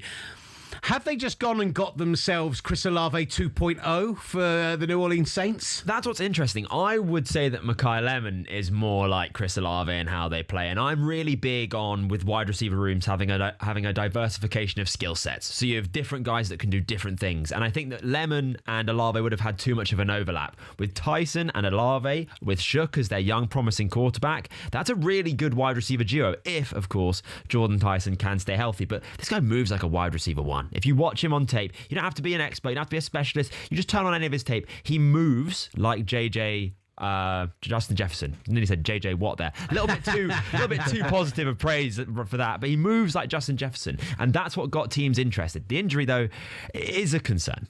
I love this for Chris Olave. He took some big hits last year, pretty much being the only target. But I think his relative health was a real positivity for the Saints last year. Yeah, I just think that now he's not going to be in double coverage all the time. It frees up both of them. I love this pick for them.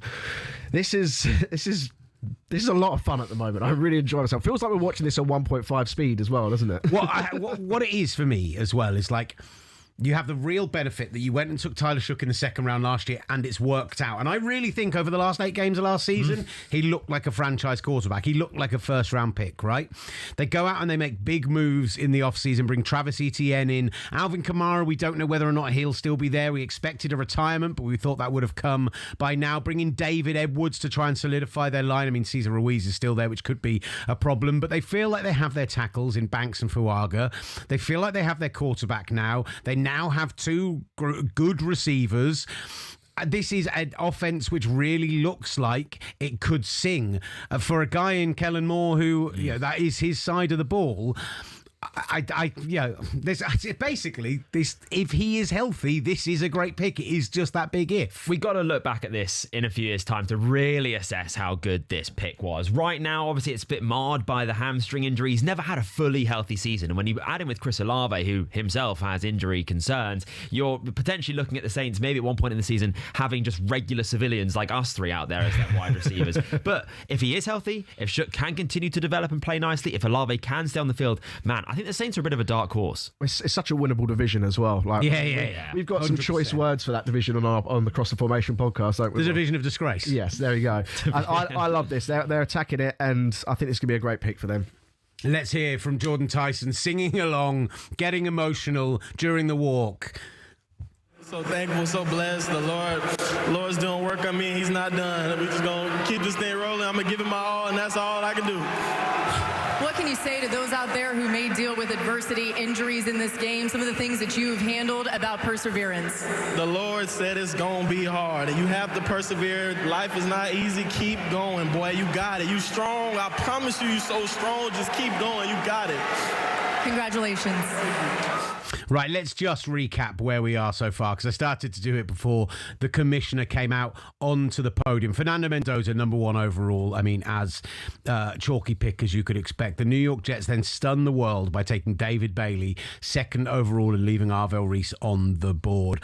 Jeremiah Love goes to the Arizona Cardinals at 3. Again, the pick itself slightly stunning considering how many needs they've got, but the player we all in this room absolutely love. Carnell Tate goes at 4 to the Titans. Again, we expected defense, maybe offensive line, something to try and shore up the trenches. Instead, they go and make a big splash and take the first receiver off the board. The New York Giants then do take Arvell Reese at 5. Maybe not a need, but it is a top tier player, and they still have pick number 10 coming up shortly. The Kansas City Chiefs trade up from 9 to 6, giving up a 3rd and a 5th round pick to move up ahead of the Commanders and the Saints, and they take cornerback Mansour Delane. Sonny Styles, the linebacker and number 1 guy on your board, goes to the Washington Commanders at 7. Then we've just seen the Saints take Jordan Tyson, and now the Cleveland Browns with Roger Goodell heading out onto the podium. They've got lots of needs. O-line, wide receiver, corner, edge. Where are they going to go? Pick in the 2026 NFL Draft, the Cleveland Browns select Spencer Fano, tackle, Utah. Huge amount of talk going through this week that the Browns were going to go offensive line, wide receiver. That's been apparently the conversation all week. They are one of 5 teams who have 2 picks in this first round. And at 9, having traded down from 6, they do get the top tackle on their board. Spencer Fano out of Utah. Thoughts on the player? Well, first of all, it's a great move to trade down and get the player they probably would have drafted at 6 anyway. So you love that for the Browns. Like Sam was saying, it's a very oddly good Browns move, I would say. However, with the player, I mean, Spencer Fano, really great player. I do really like him, 12th on my big board, but the Browns need a tackle. I have no issue with him being taken a little bit earlier than where I have him. He just moves so well. He basically moves like a tight end at the offensive tackle position. Just glides out there, can nullify speed with that ability to move. Great athlete, strong outside hand to stop power, really strong run blocker. He is, however, a huge size outlier. 14th percentile height, 25th percentile weight, and sub 33-inch arms. Now, those are not the death knell of an offensive prospect by any means, but it is going to be against the grain if he succeeds. Let's see your best on the board up on YouTube if you are watching there, and see, while the Cleveland Browns have made their pick, the pick is in for the New York Giants at 10 as well. Some big players available here. Do they help the quarterback with a Mekhi Lemon? Do they take another Ohio State defensive player in Caleb Downs? I mean, maybe they take another edge rusher based on the sort of stuff they've been doing so far. Yeah, I was going to say. With the 10th pick in the 2026 NFL Draft, the New York Giants select Francis Maui Noah. Yeah, I mean, you can react. That's all right. Francis Maui Noah goes at 10th overall out of Miami. The tackle who many see as a prospect who could move inside. We were just talking about arm length, height, and everything else with Fano going off the board. The Giants, I mean, they believe that they have their bookend tackles already, as much as countryman Jermaine Illuminor had his best season last year. Right tackle signed a 2-year deal there. Andrew Thomas on the left-hand side. Is this a guy who comes in and kicks inside? I mean, Ravens fans will tell you Daniel Falele is not a guy you want to be relying on at the right guard position. And Francis Mauigoa, who's coming out in a brilliant, huge, he's got a wooden lei around his neck and then a huge wreath around there. His suit itself showing his Islander history. That is an absolute look from this young man.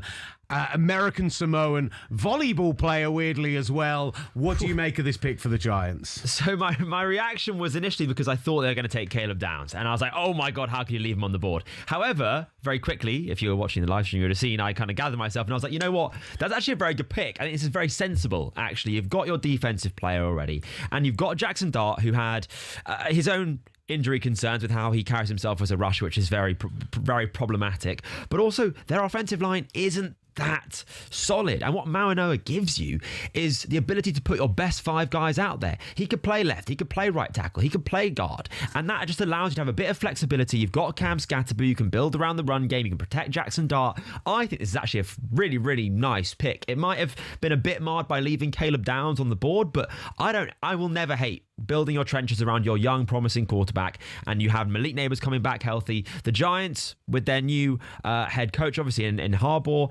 they're looking much improved. Can I tell you what my plan was after you'd finished telling us about Mario, who is a great player, and I'm glad we got to hear about him? I was sitting here going, this board has fallen beautifully for the Dallas Cowboys, who are desperate to take Caleb Downs at 12. Well, they're not going to do that. They have traded 2 fifth-round picks to move up from 12 to 11 ahead of the Miami Dolphins, a feeling that the Dolphins are literally a best player available team, right? They are as stripped back as any team has been. $180 million in dead cap space this year. They are happy to get extra picks, even if they are in the 5th round. The Dallas Cowboys, I mean, they are coming up to get their man, I am absolutely sure. We had them coming up all the way to 3 in our mock draft, Sam Harris. So did I, by the way, so you're not alone, don't worry.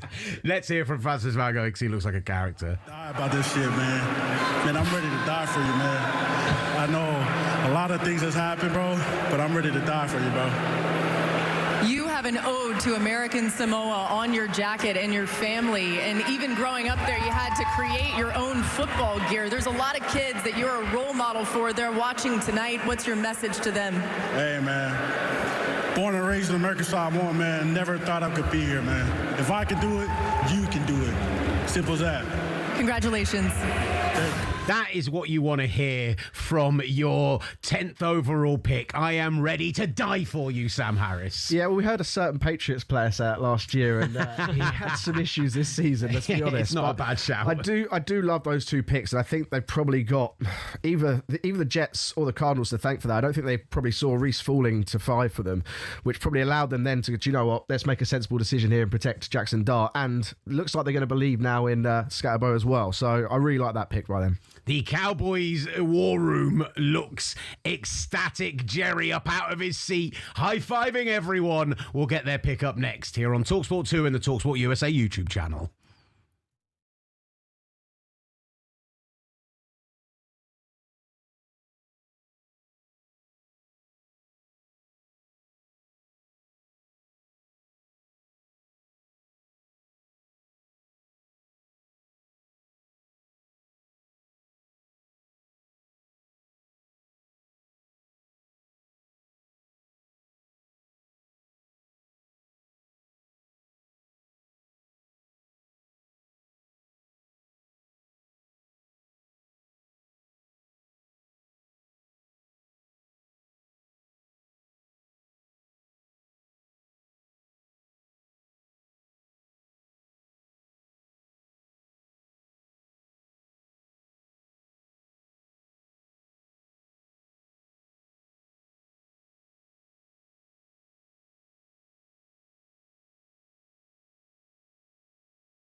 The NFL Draft, live on talkSPORT 2.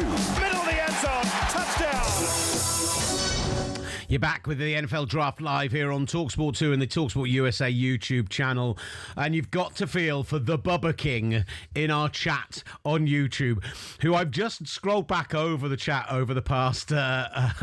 Michael Boyle, loving my T-Rex arms line, was begging for Caleb Downs to fall to the Dolphins at 11, and then has had nothing short of a meltdown in the comments after the Cowboys traded up to 11. Roger Goodell, who are they picking? 11th pick in the 2026 NFL Draft. The Dallas Cowboys select Caleb Downs, defensive back, Ohio State.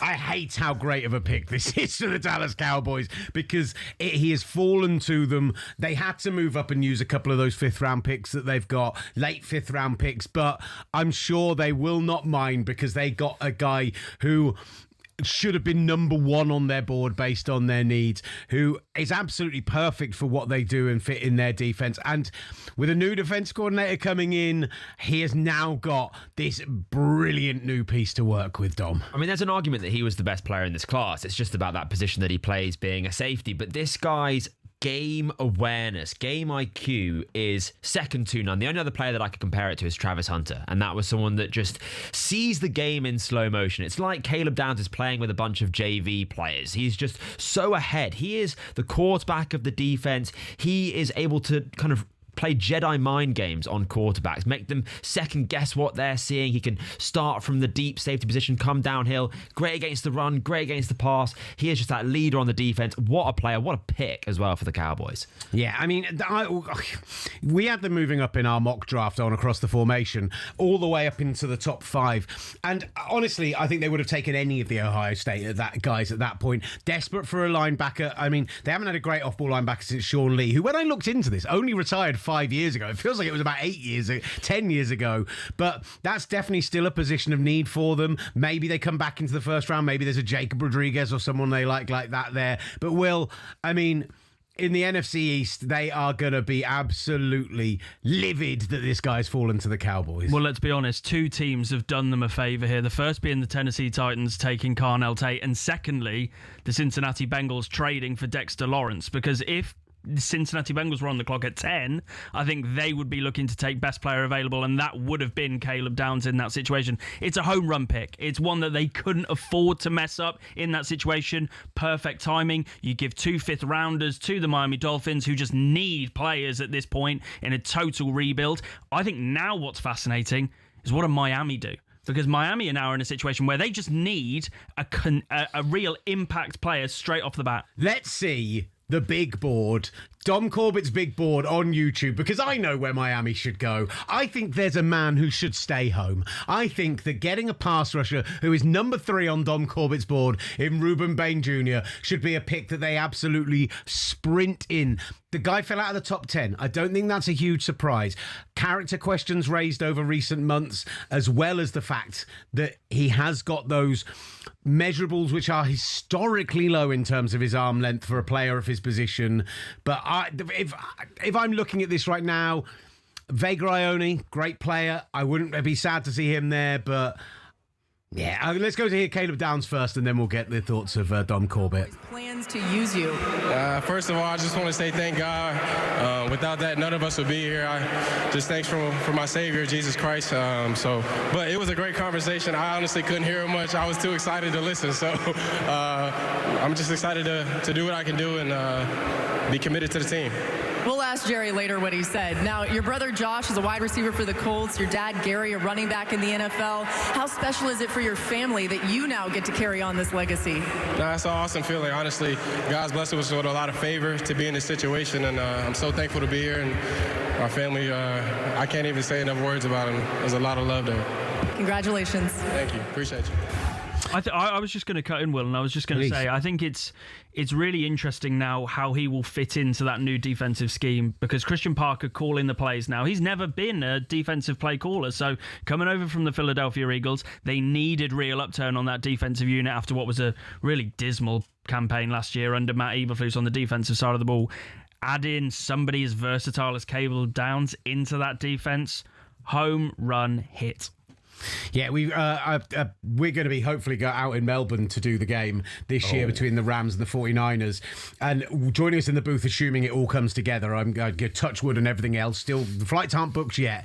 But Laurie Harris from ESPN, who's been messaging me throughout the night, is a huge Dallas Cowboys fan. They're doing their own live stream for Australia. He's been threatening to FaceTime into our show. I think now they've got Caleb, he might actually do that. Let's go over for the Miami Dolphins selection. The 12th pick in the 2026 NFL Draft, the Miami Dolphins select Caden Proctor, tackle, Alabama. Whoa.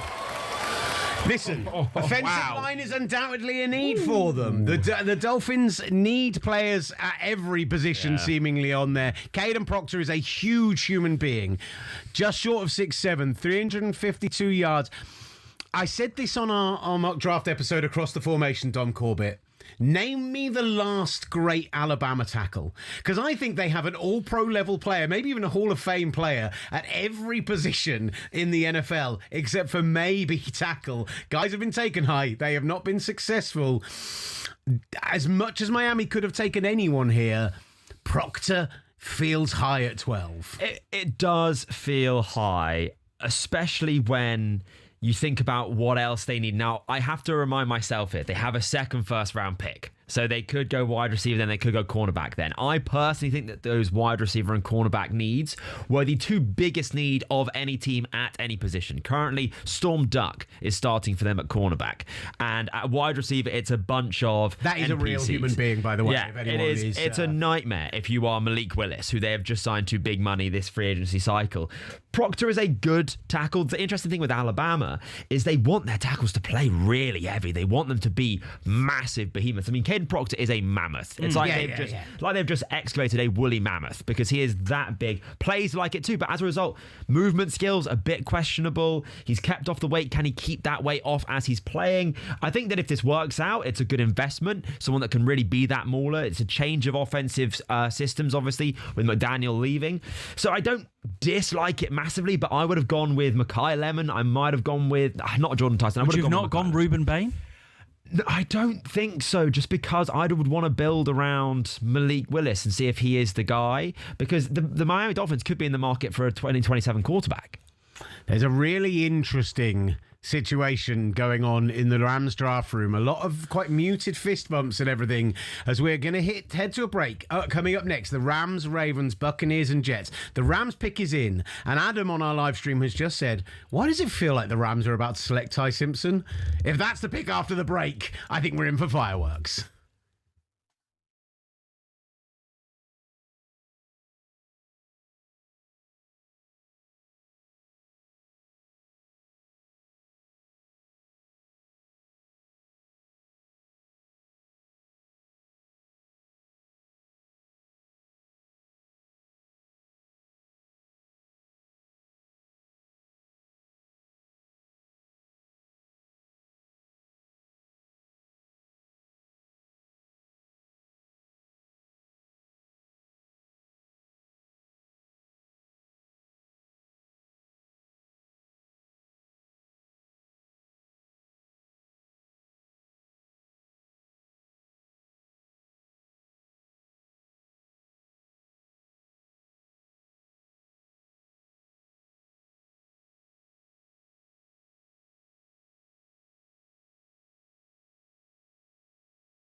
The NFL Draft, live on talkSPORT 2. Middle of the end zone. Touchdown.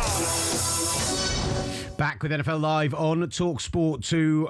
We are bringing you live coverage of the first round of the draft, and pick 13, the LA Rams, is in. We've seen 2 trades already in these first 13 picks. We've seen some real stunners over the first 13 picks as well. It's been a lot of fun so far. Couple of guys falling as well. Can we see the full board right now? Either Dom Corbett's 50 up on the DC 50. Or here's the board as it's gone so far. So Caleb Downs going to the Dallas Cowboys at 11. Caden Proctor going to the Miami Dolphins at 12. So if we do look at your top 50, Ruben Bain still out there as available. Makai Lemon, top 10 guy on your board, still very much out there. Do we see a run of tackles at this point, Will Varney? Could that be a possibility? It could be a possibility if the Rams are looking to maybe look towards a successor for Rob Havenstein at right tackle. I was just going to put a scenario out here right now that I've just thought of. I don't think the Rams would have maybe thought that Ruben Bain would potentially be available at 13. And I just wonder, as far as I'm aware, don't quote me, but as far as I'm aware, I think Byron Young is a free agent next season. And I just wonder whether they look at potentially putting Ruben Bain on the edge alongside Jared Verse and putting more juice on that defensive line. I just wonder whether this is a home run pick for the Rams, especially a bit of juice on the defense. I love that. I love that power compliment from both of those guys off the edge, man. That pocket is going to be compressed. There's safeties on the board. There's wide receivers on the board. There's a lot of excitement. Like this Rams pick, it was a wide receiver in almost every mock draft that you could possibly have seen. But there was a hope that Jordan Tyson might fall, and there was even a talk they might trade up for him. He goes to the Saints at 8. And look, I'm going to keep floating it out there. Jay Glazer is convinced that Ty Simpson, the Alabama quarterback, is going in the first round. The Arizona Cardinals trading up in was very popular with a lot of people this week. But the one team who are in the first round who could maybe take him were the Los Angeles Rams. They are on the clock. The pick is in, on the clock now. Are the Tampa Bay Buccaneers, meaning that the pick at 14 for the Baltimore Ravens is also in. Are they smart? Do they go for a wide receiver? Do they go offensive line? Do they go something on the defense? Or do we see the biggest shock of a first round that's been absolutely stacked full of shocks? Can you tell I'm selling this big time? Fully not expecting it to happen in any way, shape or form. Roger Goodell, tell us. The 13th pick in the 2026 NFL Draft. The Los Angeles Rams select Ty Simpson. Wow! They did it! I was absolutely kidding. I was 100% joking. They have taken the Alabama quarterback, Ty Simpson. I promise you, I did not tip that pick. This is a stunner at 13. The Los Angeles Rams, knowing that maybe they're entering the last season of Matthew Stafford at the top of their board. Ty Simpson comes in. He is a guy that people like his floor, but they really doubt his ceiling. A lot of people didn't think he was a first-round pick. A lot of people thought he might fall into the second, and if not beyond. Instead, he is taken at 13 overall by the Los Angeles Rams. An absolute stunner, Dom Corbett. I am genuinely speechless at that for multiple reasons. First of all, I love Ty Simpson, right? I genuinely You might be the biggest Ty Simpson apologist I know. For me, it's Ty Simpson here and then Justin Herbert just a little bit above him. Those are the guys that I just love. And for me, Ty Simpson is a bit of a misunderstood prospect. I think a lot of the issues that he had on his tape can be laid at the feet of the Alabama team as a whole, the poor offensive line, the step back the wide receivers took, the questionable play calling, lack of run game. But Simpson's got the goods, got the pre-snap processing, very cerebral, can make checks at the line of scrimmage, NFL level arm talent, able to layer throws. I think this guy is the perfect heir apparent to Matthew Stafford. It's interesting, though, that they had to take him at 13. I thought this was going to be the Rams going all in. They would take a Ruben Bain. They would take a Makai Lemon, a Kenyon Sadiq.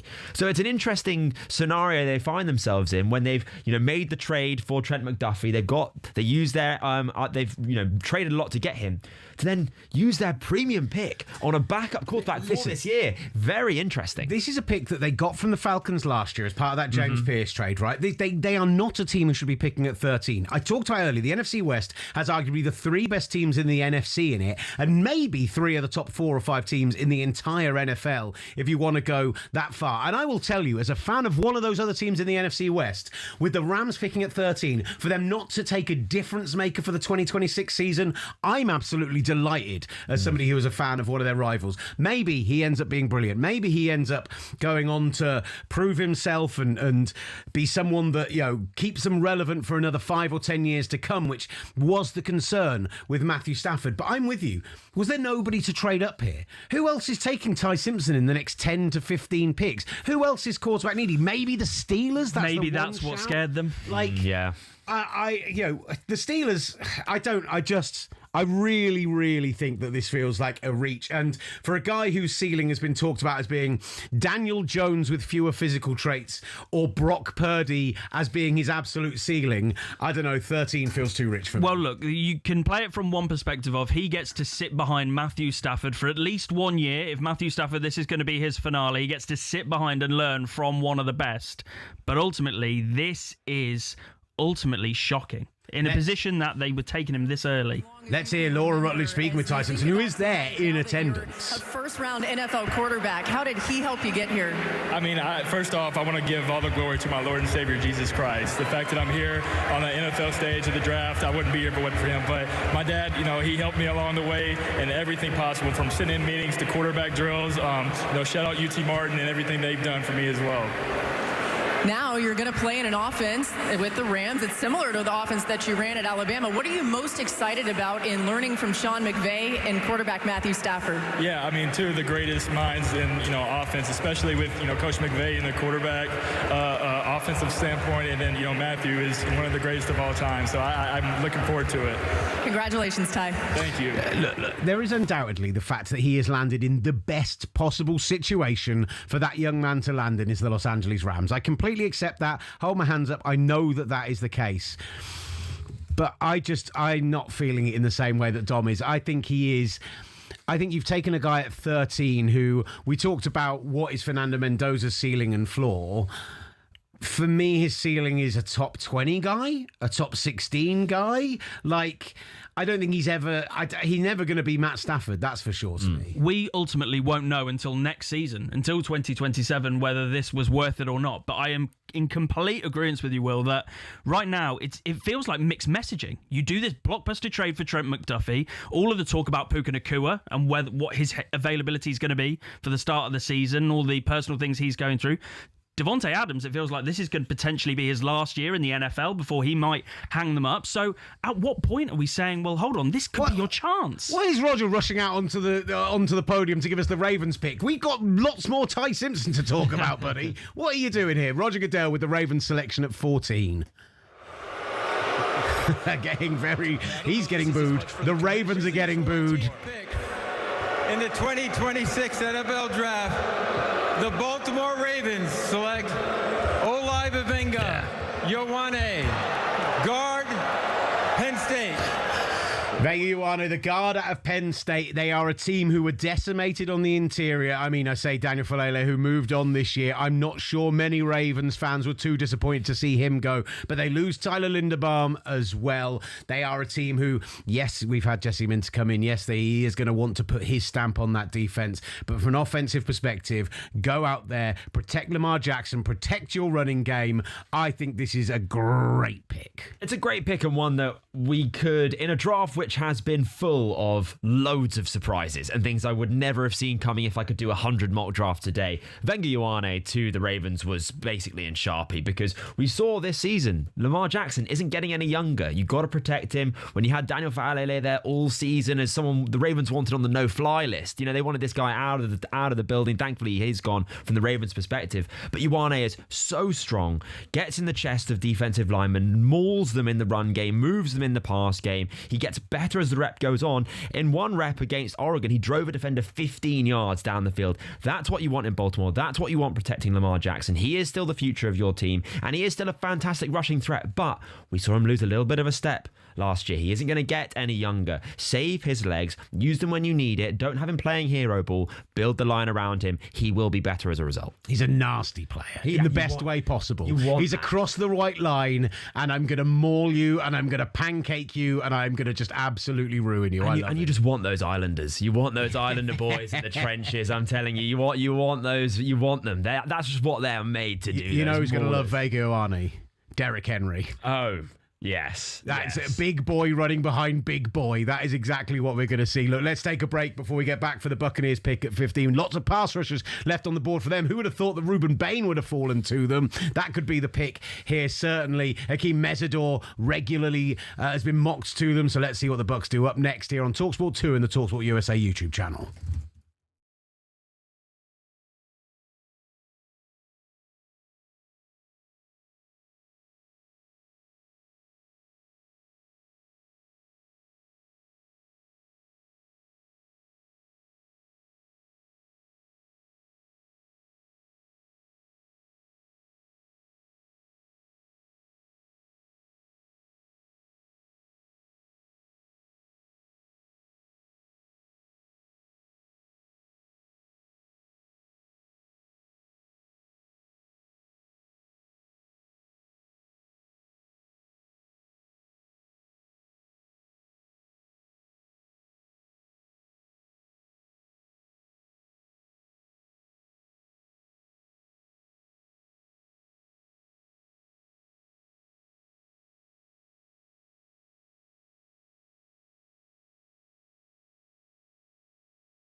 The NFL Draft, live on talkSPORT 2. Middle of the end zone, touchdown. You're back with NFL Live on talkSPORT 2 and the talkSPORT USA YouTube channel. Space Wolf Dazzle in the chat on the USA YouTube channel says he got the Ty Simpson pick right and then claims that Ty Simpson is a better quarterback than Fernando Mendoza. He just needs to sit. My problem with that is that if you are trying to project it in a way that let's do the positives and the negatives, let's do the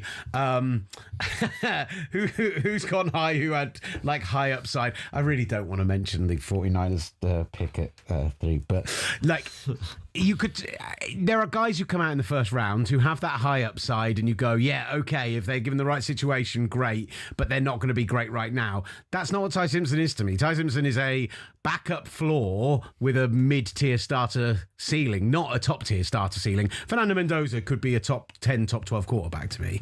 Fernando Mendoza could. I also think that Ty Simpson could in this situation. I mean, I love the fit for him. It does not get better than that. Last year, we were saying about the quarterbacks in the class that going to, like Jackson Dart, going to LA with Sean McVay, with Matthew Stafford for an extra year was the perfect landing spot. If we're going to see the best of Ty Simpson, it's going to be in this position that he's in now with the LA Rams. And I'm going to be buying the Ty Simpson hype tickets. I'm going to be on that train. In fact, I'm going to be the conductor of that train. If you guys don't want to buy your tickets, that's fine, but don't come crying to me when this guy's winning MVP. Yeah, MVP is ridiculous. Super Bowl MVP, let me say that. Best possible landing spot for him, absolutely. Right, Tampa Bay Buccaneers, pass rusher. They've been desperate, and a top 10 guy looks like it's fallen to him. Surely this pick is Ruben Bain.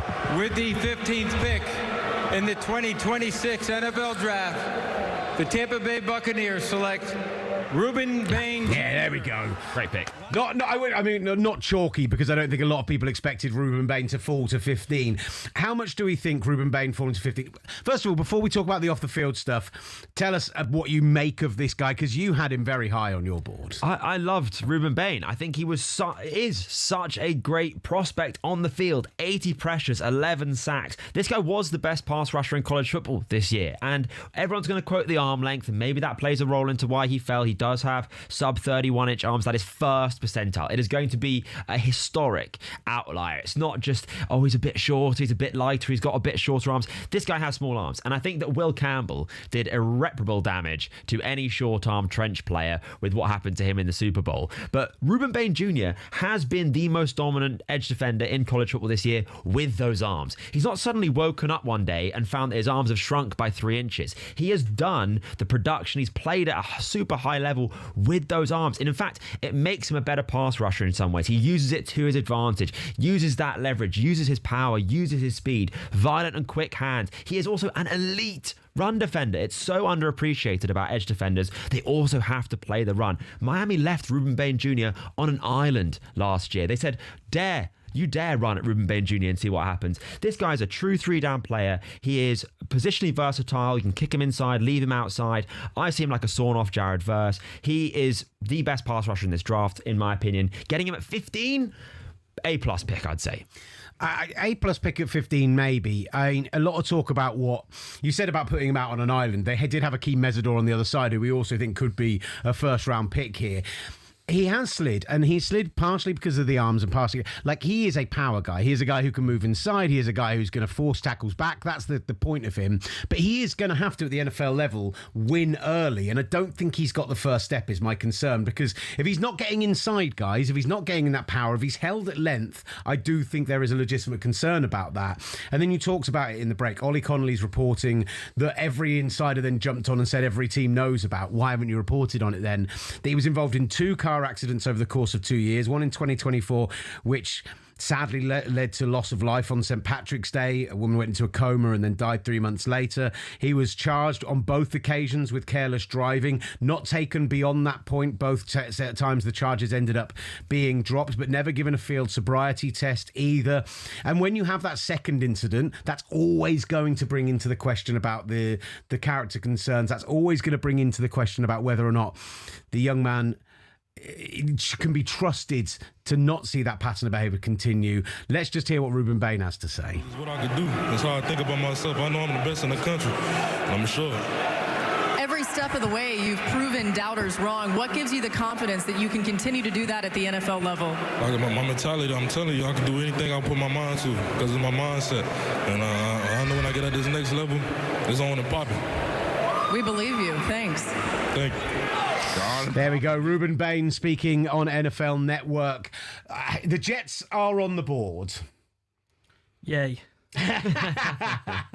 Listen, they are hugging and celebrating and high-fiving in Florham Park, New Jersey. Darren Muji and Aaron Glenn at the back of the room look absolutely delighted with whoever they've been able to get here. The talk was pass rush and wide receiver going into this draft. Are you buying that it's going to be a offensive weapon or a wide receiver? Who would you like to see them go here? I'm very unsure of this because, again, like you say, a lot of people were suggesting this is going to be a wide receiver, and it could be whether Mekhi Lemon was still going to be on the board. A lot of people obviously predicted the Rams were going to take him at 13. He's still there. Whether it be Omar Cooper Jr., who in recent weeks from Indiana has been put into that position at 16. Even Denzel Boston's been talk about potentially taking him a little bit early at 16. I wouldn't rule out cornerback here. I do think that they might do something a little bit out there. We're getting a number one corner potentially, whether it's a Chris Johnson, a Colton Hood potentially. Obviously, Jamod McCoy's fallen in recent weeks. This should be a wide receiver. Give Geno Smith, give Garrett Wilson a friend. Give him somebody. You saying A.D. Mitchell's not a friend? With the 16th pick in the 2026 NFL Draft, the New York Jets select Kenyon Sadiq. There you go, John. Hello. That was not expected. Kenyon Sadiq at home. We see him coming off the phone. We see them celebrating and clapping, hugged by his mother, by his girlfriend. Look, Kenyon Sadiq, wide receiver. Wide receiver. I said wide receiver, which is maybe a little bit of... There's a lot of blowing going out of there. Look, 6'3", 241 pounds. Is he essentially just a big wide receiver playing at the tight end position? Unbelievable athlete. Not what you were necessarily looking for, but surely offensive weapon was what we were hoping. Absolutely. I think it is. It's one I didn't see coming. I didn't think they would go that, especially with...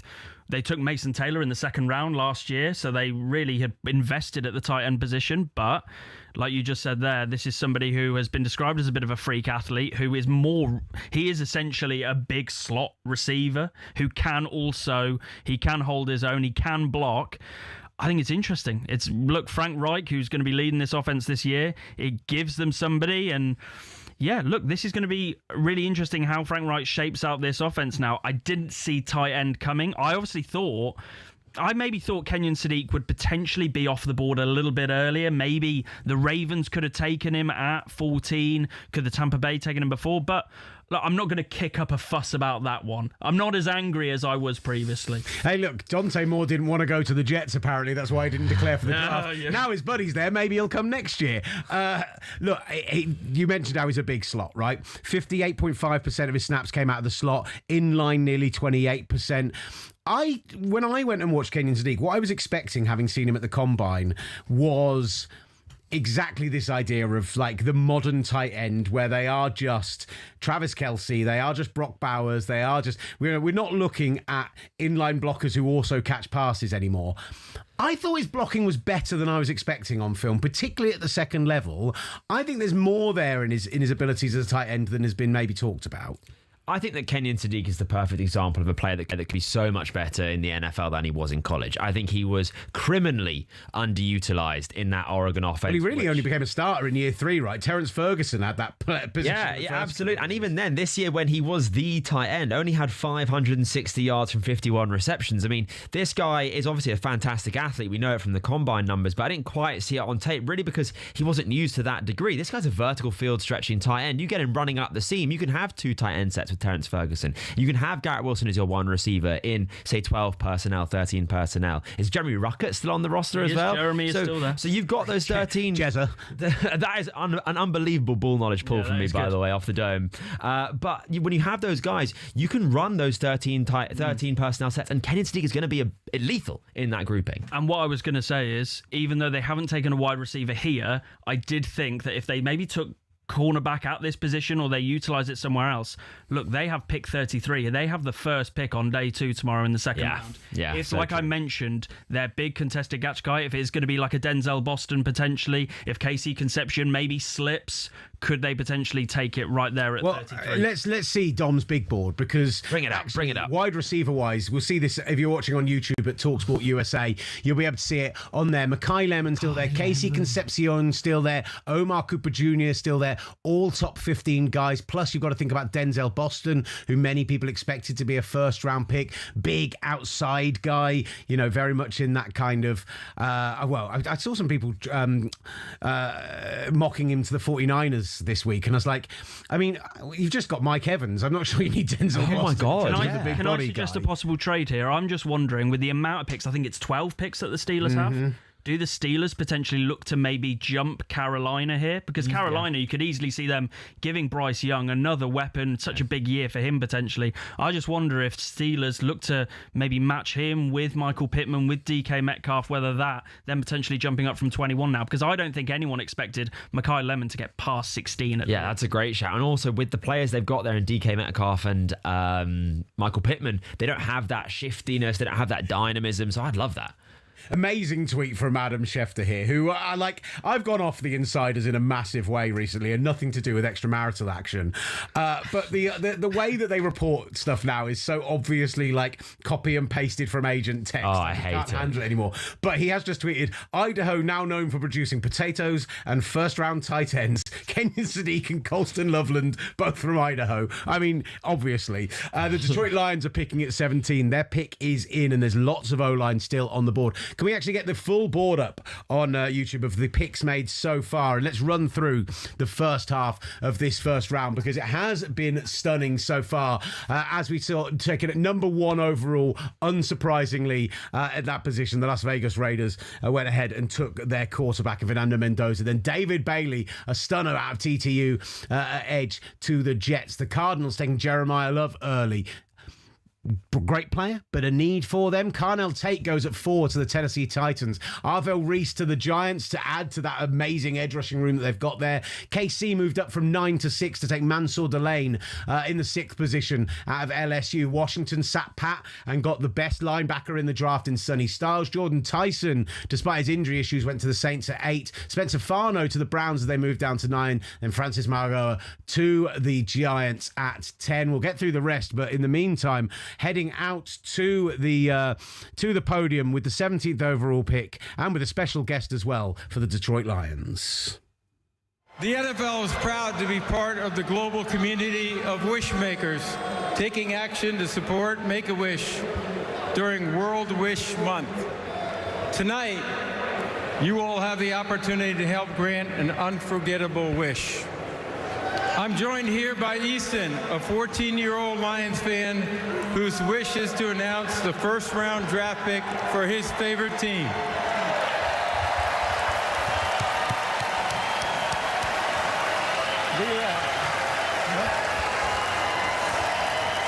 I'd like to ask all of you to join me in cheering on Easton as he makes his wish come true. Take it away, Easton.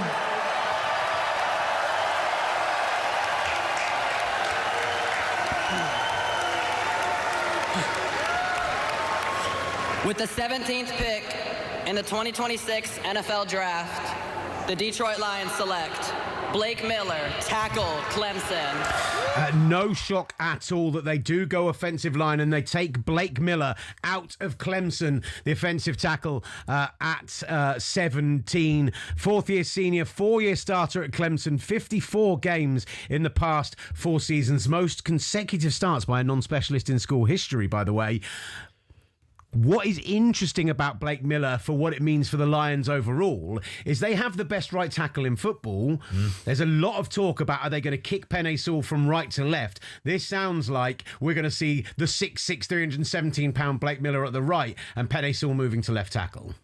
When you have a player like Penei Sewell and you have that ability to move him, it just puts your rookie in the best possible position to succeed, because when you're a young player, relatively, coming into the league, I mean, this guy has 4 years of starting experience at a Power 4 conference, so it's absolutely fantastic for this team that are going to start him right away in the Lions. But it just means that you can have a bit of flexibility. It means that Blake Miller's going to come in with the best possible opportunity to succeed at the position that he plays most in his career, and he's ready-made. This guy can come out of the box right now, get him on the field tomorrow, and he's going to make the offensive line for the Detroit Lions, got there in there, with the Detroit Lions even better, and they've predicated their offensive success on the offensive line. This was a Sharpie pick to go offensive line. Might have been Proctor, end up being Miller. Still a great pick. I love it. It's a Sharpie pick. And if we're going to talk about Sharpie picks, very much a possibility that the Sharpie pick here at 18, because the Vikings have rushed their pick in. And I haven't seen Dylan Tierneman mocked anywhere but Minnesota over recent days.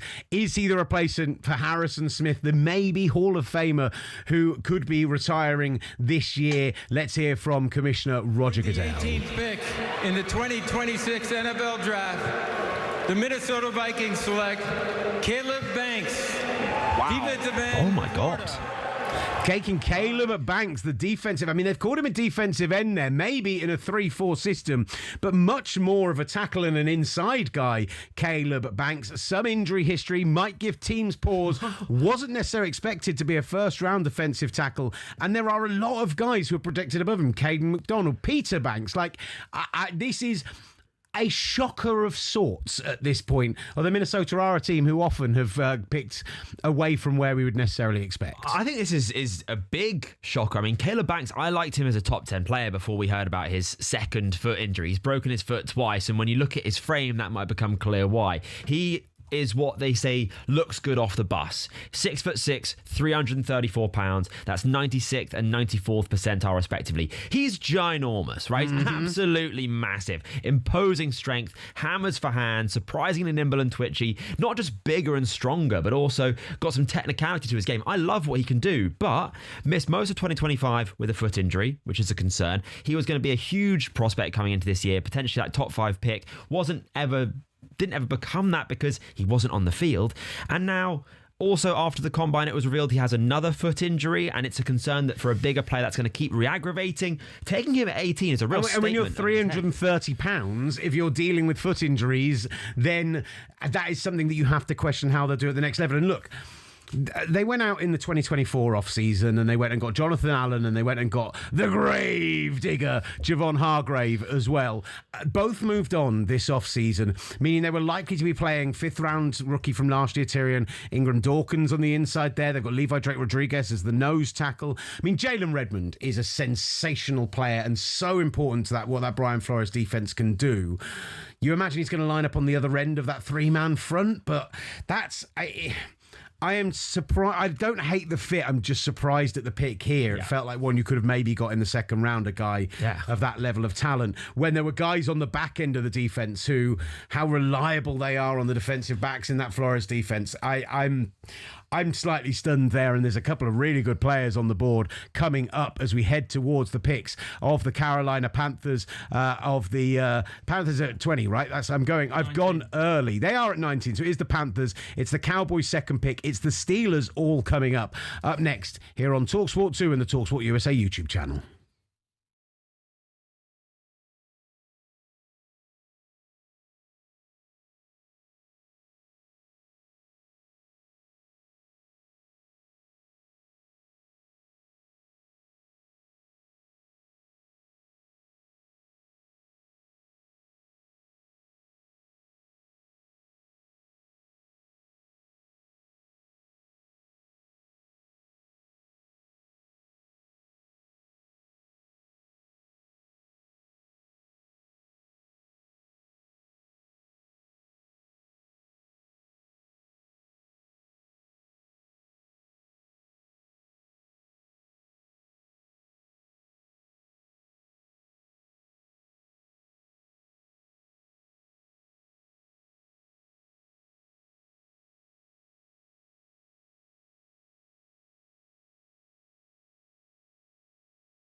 The NFL Draft, live on talkSPORT 2.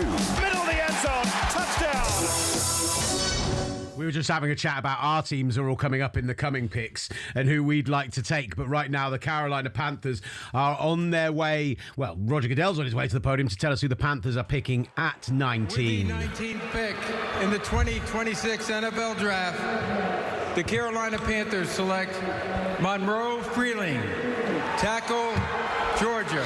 Makai Lemon continues to tumble, and Monroe Freeling is the pick at pick 19. The Georgia tackle, another behemoth of a human being, 6'7", 315 pounds. I mean, I thought Freeling, a lot of guys had this guy as their top tackle on the board. Again, some injury issues, which you don't like for a taller tackle, but I played a ton of football at a big-time school. Plug and play, essentially, the Panthers will feel this year, even if we all thought they were going to go offensive weapon there. It does still help building around Bryce Young, right? I mean, Bryce Young is this quarterback that as soon as you tell him his time is up, he manages to play some of the best ball of his career. I mean, I would always tell Bryce Young going into every game, hey, Bryce, if you don't play well in this game, we're going to bench you, because that's when you get the best version of Bryce Young. And with the injuries along the offensive line that they've sustained, it makes sense to build around him. Smaller quarterback, needs the protection, needs to be able to see what's happening downfield. Is Bryce going to have any opportunity of seeing over Monroe Freeling is the question. Well, but the thing is with Freeling, right, is that we have this every year. We have kind of these like industry plants in the draft who like suddenly rise. Like Monroe Freeling was being projected as high as 6th to the Browns, and Monroe Freeling has some warts to his game. I would say I think he's quite stiff. I think he's often off balance. I think defensive linemen in the NFL are going to take advantage of that very readily, but you can't hate adding to the trenches. The Philadelphia Eagles have moved up. They have traded 3 spots up with the Dallas Cowboys, their divisional rivals, to move up to 20 to leapfrog the Steelers and the Chargers. Could this be the Makai Lemon landing spot? In the 2026 NFL Draft, the Philadelphia Eagles select Makai. There it is. Howie Roseman, he can't keep getting away with this. Well, the problem is that you get these GMs every year who are like they just pick the guy who's top of the board when they fall to them. Who did they think was going to take Makai Lemon between now and then? The Steelers at 21, a very good chance that's who they moved ahead specifically, because Lemon would have fit brilliantly into that Steelers offense when you consider what Metcalf offers, when you consider what Michael Pittman offers. Instead, Philadelphia go and get Makai Lemon to be their slot. Devonta Smith moves to the outside, and let's be honest, AJ Brown's already a New England Patriot, so it's not the outside fit I thought they'd go for. I thought maybe they'd stay pat and pick a Denzel Boston, somebody bigger on the outside to fit with AJ, to replace AJ Brown. But they see a guy who many thought was a top 10 pick, including yourself, Dom, fall all the way to 20, and they couldn't resist. He couldn't help himself, Howie. Howie Roseman, man, he had my big board. He saw the Dom Corbett top 50, and he was like, you know what, the number 7 player is there for us to take. We're going to go up and get him, because I just love Makai Lemon. What's so underrated, I think, about wide receivers is spatial awareness, right? You see it really clearly in like Amon-Ra St. Brown, Justin Jefferson. They just know where cornerbacks and defensive backs and linebackers are by just looking through their helmet almost. They just know where everyone is on the football field. They're perfectly in between zones. And Makai Lemon is going to torch zone defense. And then you've got Devonta Smith, both of which have inside-outside positional flexibility. You can have Devonta Smith in the slot. I think Makai Lemon, despite being smaller at 5'11", 192 pounds, can play out wide. And you can just swap them round. Who knows what's happening with AJ Brown going forward. But Howie Roseman does it again, finds the value, is aggressive in going up. This is a home run selection for the Eagles here to get my wide receiver 1 at 20, no less. I think this is exactly great value. I don't think they could have imagined having someone like Makai Lemon, who, look, I think it's very clear now that AJ Brown is on the way out, and like you said, complementing him with Devonta Smith. Devonta Smith can be your 1 now, and let's not forget that they traded for Dontavian Wicks, so they did add to that receiver room as well in free agency. I think this is a great pick for the Eagles, giving Jalen Hurts another weapon after what was a down year. And look, now, like you mentioned, Will, you've got Pittsburgh on the clock here, and I wonder if we maybe see the run of tackles kick up again. A lot of talk about Broderick Jones, that fifth-year option. I just wonder whether that's what we're going to see the direction of the Steelers now. As a 49ers fan, I don't want any more tackles off the board now. Max Iheanacho, fall to 27, please. Listen, we've got the updated trade compensation, by the way. 2 fourth-round picks, so the Eagles' 114 pick at the top of the fourth round and a compensatory 137 in the fourth round, plus a 2027 seventh round pick as well. So, I mean, the Cowboys get some good value considering in this draft we were expecting things to be pretty cheap to move up and move around. And they have that. Now they have the capital to be able to possibly move around themselves. But yeah, I mean, Philadelphia are going to be delighted that Makai Lemon's fallen to them here. Sensational pick for them. Yeah, no, I think it's great value. And look, it's later than we thought he was going to go, but he comes to a really good landing spot. And yeah, this is a top pick. Let's hear from Makai Lemon on the field. Put on pads and a helmet to this moment right here, being a first-round pick in the NFL draft. What has defined your journey? Man, I ain't gonna lie, I'm just so blessed right now. I just praise the Lord for every moment, really. It's a dream come true. I can't even believe this right now. When you look out at those Philly fans and you think about the fan base that's about to embrace you with open arms, what will they love most about you? They getting the door. This ready to work, for real. I ain't doing no plan. Thank you, Makai. Congratulations. Some boos from the Steelers fans. They getting a dog. What I love about Makai Leonard is it feels like he's really leaning into that snake-like behaviour that we saw from him at the Combine, because he spent that entire time weaving back and forth. The Steelers pick is due here at pick 21, and unsurprisingly, being the hometown city, they stay pat, they make their pick, and they're getting a big treatment on the big screen. we cut to a cameraman in the pit who I think had fallen over as they cut to him. We're getting Thunderstruck going out. We're getting the terrible towels waving. I think, let's get this faded up because they're not talking over it. So let's hear from the stage, because this is getting absolutely hyped from a Steelers perspective. Obviously, we shot from sticks. Is in. The guitarist and singer from Styx did a video to say the pick was in. And here we go. This in Dublin, by the way. What a moment it was when Renegade was played in that fourth quarter.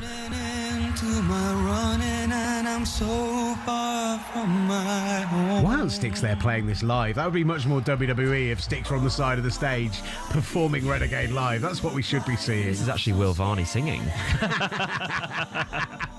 Those soft tones, I'm glad you picked up on it.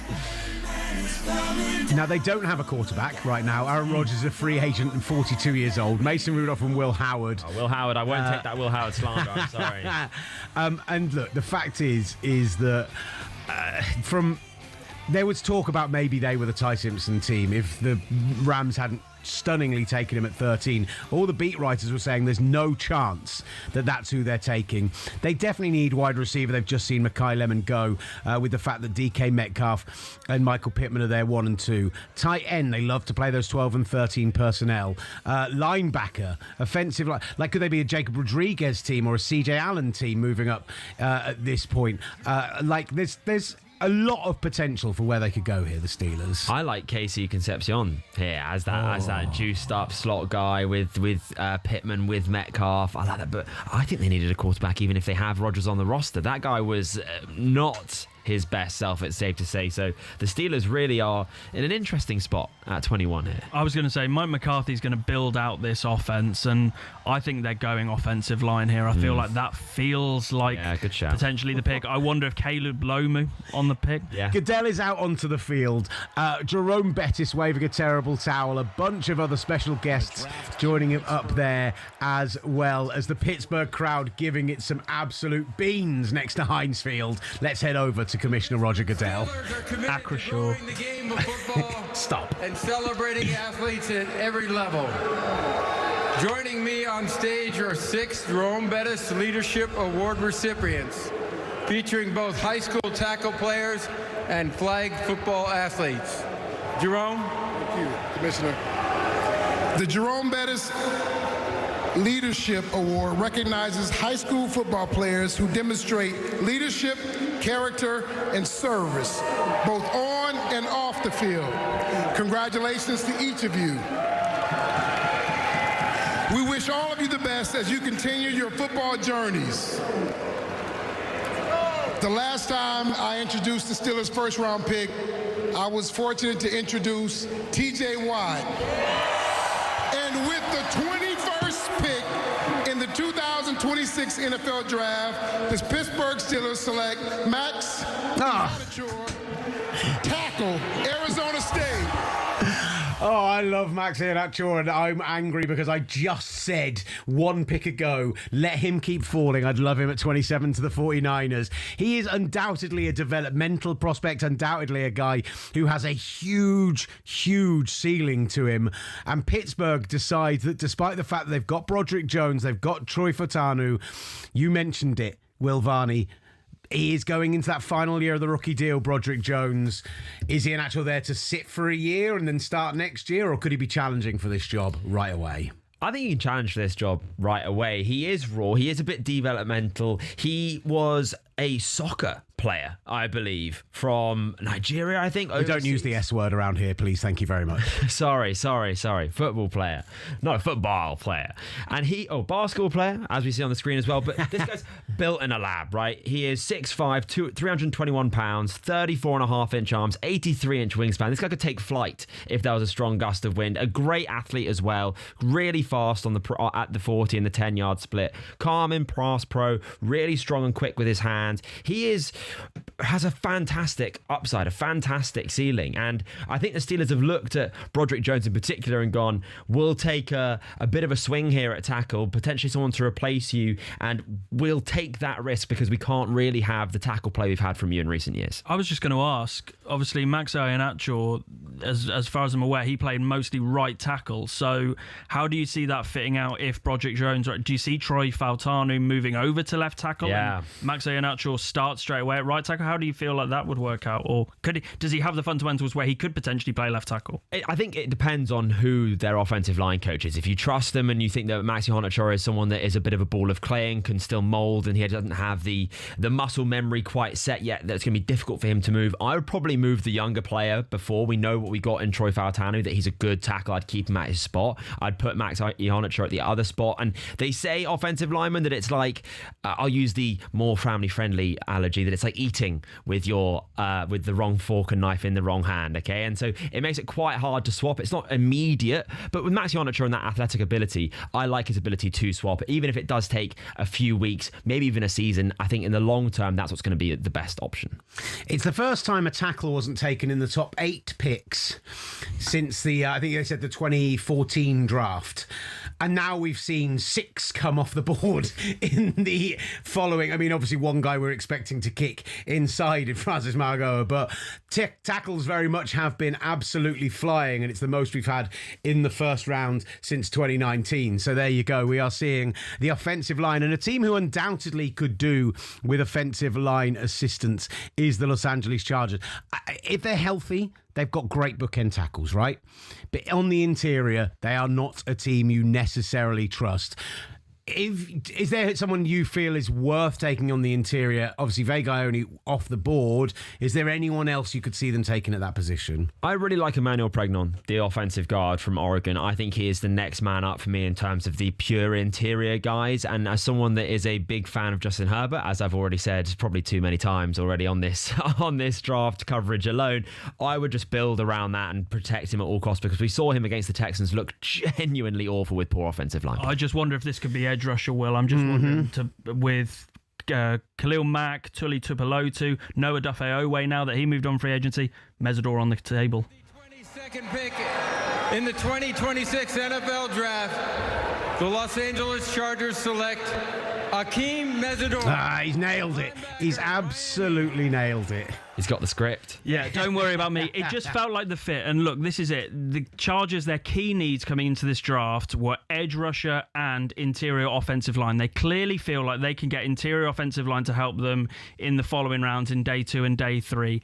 But when Akeem Mesidor, a lot of people thought that he was going to go maybe in the teens, maybe to Tampa Bay at 15. He has shown there that him being able to stick around, him being able to, with a Khalil Mack who is probably in the final year of his NFL career, it feels like, for Khalil Mack, Tuli Tuipulotu, they like three edge rushers, and I just feel like this is a perfect fit for what they want to do, especially with Owe off the table and out of free agency. For me, if Akeem Mesidor was 22 years old and didn't have injury issues, he's a potential top 10 guy, but he is 25 years old, has had some injury concerns.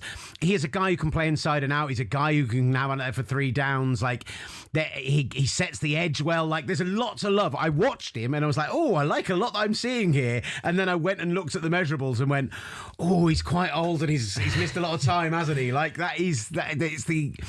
maybe that's what you get when you're picking at 22 in a draft that's not seen as high. There's going to be asterisks next to anyone, it feels like. But those asterisks did just make me feel a little bit off about it. As someone who is turning 30 this year, I take great offence to using the 25-year-old as starting to bash him with. However, what I would... This guy's closer in age to Akeem Mesidor, unbelievably. I am over 40, mate, so don't get me wrong. I'm allowed to call people old, it's fine. I mean, I get called Unk by the younger generation. So if you're an Unk, okay. I'm a chopped Unk. Yeah, great reference. Great ball knowledge from you. Great ball knowledge.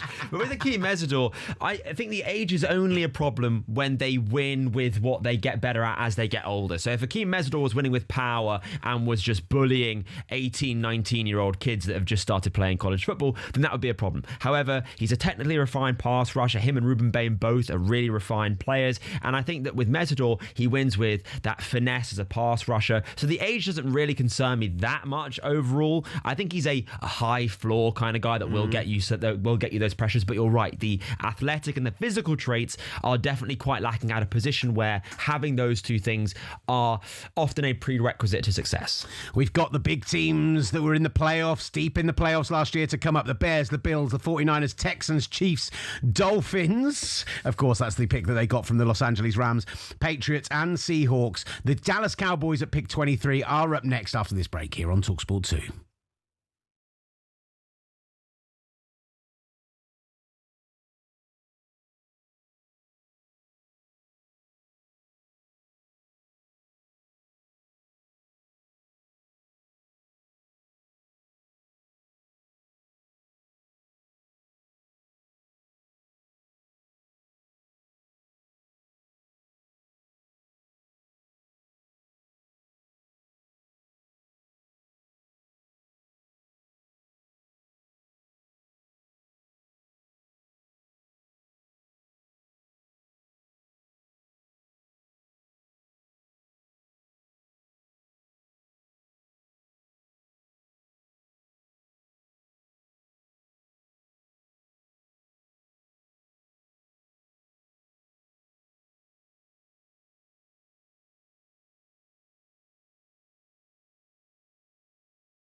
The NFL Draft, live on talkSPORT 2. Middle of the end zone. Touchdown.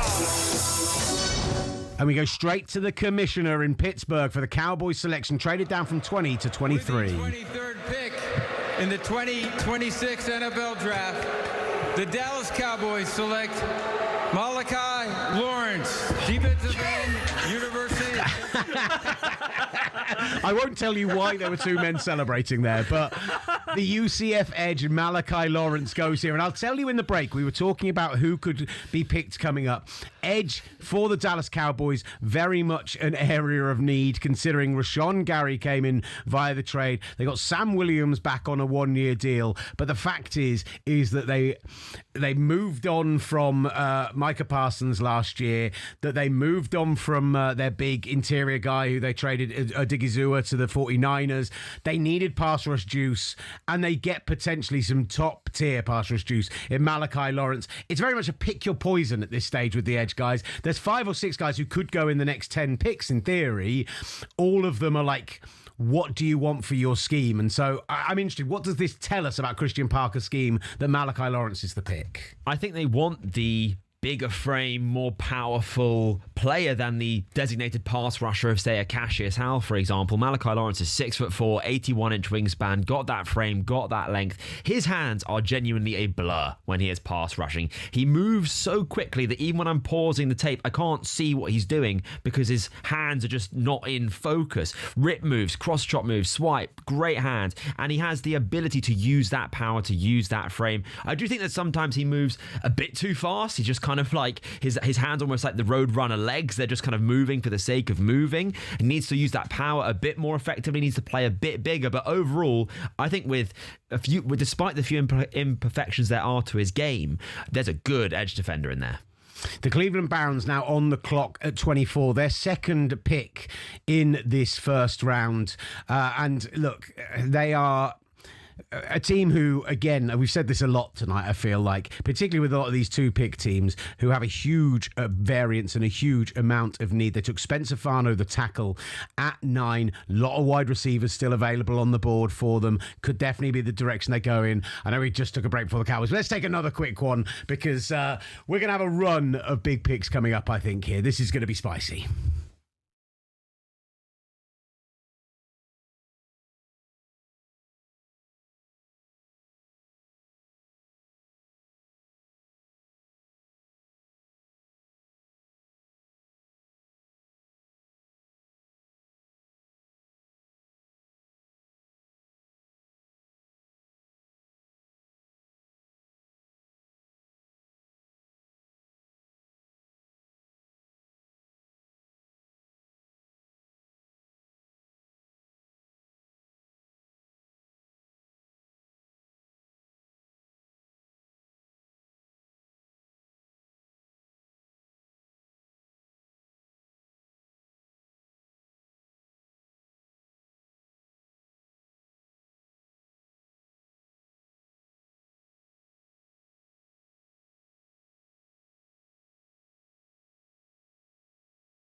The NFL Draft, live on talkSPORT 2. Middle of the end zone. Touchdown. You're back with NFL Draft Live, the 2026 first round here on talkSPORT 2, exclusive to UK radio, and we are live on YouTube. Thank you to those who are getting in the comments. Sorry I haven't been completely over it. Scott has been getting involved, saying fantastic job, really enjoying the coverage. Space Wolf Dazzle has said he's only got 4 picks wrong so far. He also believes Carson Beck is going to be a first round pick, as we heard speculates about who the Browns taking at 24. Let's go over to Roger Goodell. In the 2026 NFL Draft, the Cleveland Browns select Casey Concepcion, wide receiver, Texas A&M. Okay. That is a tasty one. That is a tasty one. Casey Concepcion to the Cleveland Browns at pick 24. There was all this talk about they were going to go tackle and wide receiver. That was the direction they were heading in. And now they get Casey Concepcion. They've got Jerry Jeudy to play on the outside. They want to give their whoever is playing at quarterback something. They went and got themselves a tackle, considering that they completely redid their entire offensive line this year. And now they go and get maybe the most fun player available in the first round. He is the biggest my guy in this class. I have him at 13 on the big Don Corbett top 50. I love him. He's the kind of receiver that I just love, right? His speed, his agility, in my opinion, he's the most dynamic player in this class of all the receivers, even Mekhi Lemon, who was my wide receiver 1. Great separator. It just always plays. When you can separate, yeah, he's 5'10", 186 pounds. I don't care, because you can't press and you can't tackle what you can't touch. The guy's movement ability is just that good. He can run intricate routes. He's got that separation ability. He is just so good. I know he's got size concerns, but for me, this guy is going to play. We're into the final quarter of the first round. Sorry, go on, Will. No, I was just going to say it's a much needed position for them. Jerry Jeudy had his issues last year, a lot of drop catches. Harold Fannin was a real standout, and they had a great draft last year, the Cleveland Browns. It's a long-term rebuild. So many questions at the quarterback position still, but ultimately last year, Harold Fannin, Quinton Judkins, they brought in Mason Graham as well, Carson Schlesinger as the rookie defensive player of the year. So they need 2 solid drafts, and this is a good way. And I don't know if you saw the Casey Concepcion article that he wrote about having a stutter, about basically a plea to GMs, take a chance on him. He will be the best wide receiver in this draft, and I look forward to seeing what he puts out on the field, because I think he could be somebody who Shedeur Sanders needs to rely on next season.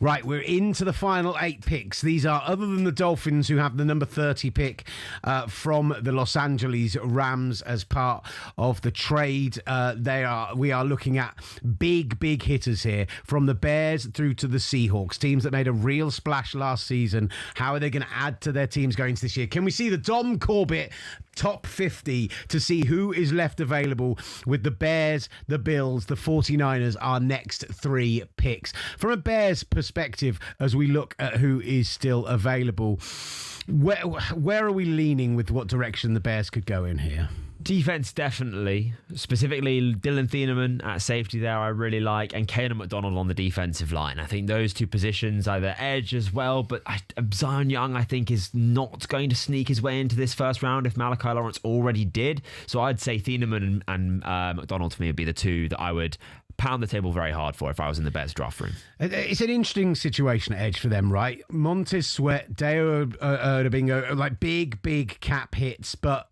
don't remain, like, neither of them are top tier guys. Grady Jarrett on the interior is only it's now 33, and another big cap hit this year.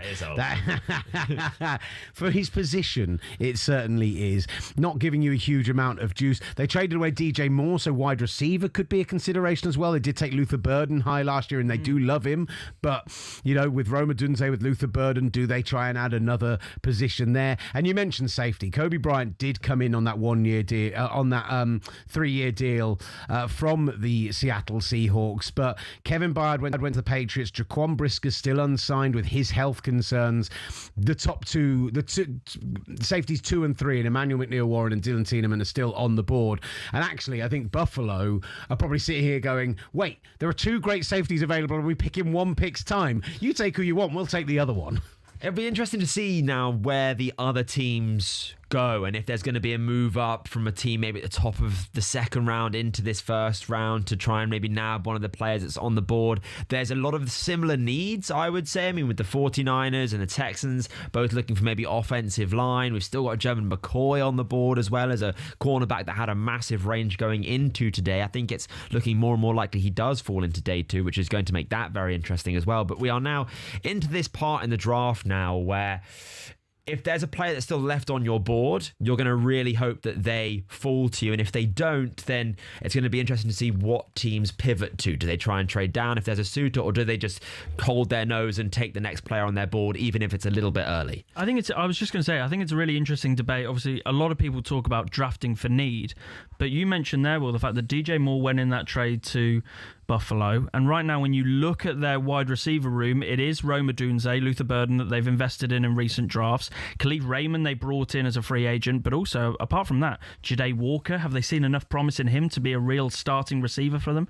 I just wonder, with Omar Cooper on the board, could that potentially shift things, and do you just take best player available and do you add to this receiver room for Caleb Williams? I think it's definitely one to keep an eye on. He looked so good last year, Williams, as well. Like, you don't want to jeopardize that at all, I think. And obviously this team does predicate itself on offensive success, so it wouldn't shock me. But I think the defense is so lacking at the moment, so far behind the offense, that it wouldn't be great. The Bears are about to pick at 25. Here we go. Who's right? We talked about the fact that the 49ers and Texans have very similar needs. The Texans obviously felt the same. They have traded up 2 picks with the Buffalo Bills into pick 26 ahead of the San Francisco 49ers, and they'll be picking next up after the Chicago Bears. We're seeing the Chicago Bears draft room right now. A lot of, again, high fives and hugs, lots of big reactions, big Bears fans in the stadium as well, getting absolutely hyped for this pick. I think they are ahead of where they expected to be, right? We all loved Ben Johnson as a hire. Caleb Williams is a great talent. But to get into not to get in the playoffs, but really be within a couple of plays of beating the Rams and being in the NFC Championship game, they're already a step ahead of where they want to be. What I'd like to see them do is not what Washington did a year earlier, and actually, like, don't get splashy, don't get silly, do something in the trenches, do something at pass rush, do something that is going to be nice and solid and keep your floor high in the NFC North, such a tough division. Let's head over and see who they're going to take. With the 25th pick in the 2026 NFL Draft, the Chicago Bears select Dylan Thieneman. Nice pick. Defensive back, Oregon. A lot of nodding going on in the talkSPORT 2 studio, in the draft center as we are in right now. Dylan Thieneman, I mean, we're all disappointed that he didn't end up at the Eagles, so we had another white safety in Philadelphia, but he does end up with the Chicago Bears, like big kind of changes potentially on the back end of their defense. We talked about the lack of Jaquan Brisker. Like, this feels like both a pick for need, but also getting a guy who could have easily gone top 20 at 25. Yeah, it is the perfect trifecta of a pick. It's great need, great value, and a great player. He just ticks all the boxes that you want from a draft pick. And Dylan Thieneman has that great range, right? He runs a 4.35, for God's sake. So he can be single high, which is what he played at Purdue, is that true free safety. But he can also be a bit more versatile, play that hybrid role that he played in the Oregon defense. And that just allows the Bears to utilize Thieneman in whatever way they see fit. They can have Brisker more as that slot player, Thieneman probably more as that if he comes safety, back, if he comes back. But I like what Thieneman can offer this Bears defense as that versatile playmaker on the back end. They love Kyler Gordon in that kind of nickel position as a blitzer. Yeah. But Tyler, like, Thieneman is much more of a coverage guy out of the slot, right? He's a guy who you can put up against big tight ends, who a guy you can put up against big slots, who we're seeing a lot more of in the NFL, and can really press them. I really, really like this pick. He's coming out in an all-white suit. He did have the sunglasses on, but has at least taken them off to go out onto the stage as he slaps the Chicago Bears logo and heads out to give Roger Goodell a big old hug. And like I say, this still leaves another safety available for the Bills, who actually end up trading back. I'm not sure either of the Texans, or maybe the 49ers could actually go safety potentially. Like, they are not particularly huge on their starters, no matter what John Lynch says, but the Bills have chosen to trade back. The Texans are now up into that position. And I mean, from a Houston perspective, when you look at who's on your big board, who do you fancy? I like Caden McDonald. I think they'll go with a defensive tackle. That's kind of the only hole that I see on the defense. By the way, that was who we picked to him on the Across the Formation podcast. I haven't been back and looked at how many we nailed. I don't think it's going to be very many. I only talk about the things I get correct as well. Don't worry. I can be selective like that too. So I think it will be Caden McDonald. That makes sense. Offensive line, Emmanuel Pregnon maybe if we really wanted to help out CJ Stroud. But I suspect defensive tackle here will be the play. But is it not noticeable they jumped in front of the San Francisco 49ers? So why would they do that for Caden McDonald as a defensive tackle? Well, because the 49ers love to draft defensive tackles, as we know. But taking Osa Odigizua in that trade, I mean, like, I don't know. Does that maybe signal that this is going to be something else that maybe surprises us here? Or another team we're trying to trade up? Let's hear from Dylan Tieneman, who is heading over to Laura Rutledge out on the stage. The latest Chicago Bear live in Pittsburgh. Chicago Bear, what stands out most to you about your journey to becoming a first-round draft pick? Never knew what kind of path I was going to take. I mean, started at Purdue, ended at Oregon, but I'm just extremely thankful to everyone that's been with me throughout the way and the journey I've gone on. You grew up idolizing a safety and studying him a ton that people here know well in Troy Polamalu. What traits do you bring to the table that can make you the next best one for the Bears? I think I'm very versatile, and I'm able to use my speed and play recognition to play fast and play aggressive. All right, congratulations. Thank you. And a great blitzer, so maybe he just replaces Kyler Gordon entirely. Maybe that's what he ends up doing, getting downhill and making those moves. Keep getting in touch with us on the YouTube stream, either from talkSPORT or from talkSPORT USA, or you can tweet us. I'm at Will Gavin. He's Dom Corbs NFL. Corbs NFL, the one and only. And Will Varney 24. At Will Varney _. There we go. Yeah, of course he's got the underscore in there. That's because you're young and you weren't able to get your name. That's exactly. The benefit of being a chop dunk is that at least I've got my name on all of my... I'm doing it for the brand. I mentioned it, right? Emmanuel McNeil-Warren's still on the board. I think I really like him as a possible pick in the next two picks after the Texans to either the 49ers or the Bills. I think he comes off the board quite soon. The Texans pick is in at 26. I'm just having look, I haven't been able to find what they gave up to move up those two spots, but let's wait and see who they take at 26, Commissioner. With the 26th pick in the 2026 NFL Draft, the Houston Texans select Keelan Rutledge, guard, Georgia Tech. Keelan Rutledge, the guard out of Georgia Tech, who is a guy who, like Chase Masontis, Keelan Rutledge, Emmanuel Pregnon, these have all been, you look at different draft analyst big boards, they are all guys who kicked into different positions. Keelan Rutledge, and interior O-line is a big need for the 49ers as well. So maybe they did see San Francisco as a team to move ahead of. Because, by the way, while the Texans moved up from 28 to 26 to get ahead of the 49ers, clearly the 49ers decided that, all right, well, that means that we're not going to get the player we want. And they have traded back with the Miami Dolphins from 27 to 30. They get pick 90 in this draft for moving back those three spots. The Dolphins actually get 27 and 138. So a bit of a funky two pick swap trade there. So they've moved back from 27 to 30. Talk to us about the Texans pick. Yeah, it's pretty ugly stuff, I fear, and quite late in the night, which I really did not need. It's interesting. Some people really rate Rutledge highly. Yeah, he's an industry plant. He's that same one that all these insiders have in the late round, in the late first. He's not on my top 50 big board. If we get that up on the screen, he's not even on there. He's 57. So this is a humongous reach. This is giving me Kenyon Green vibes in the worst way possible. Not Cole Strange.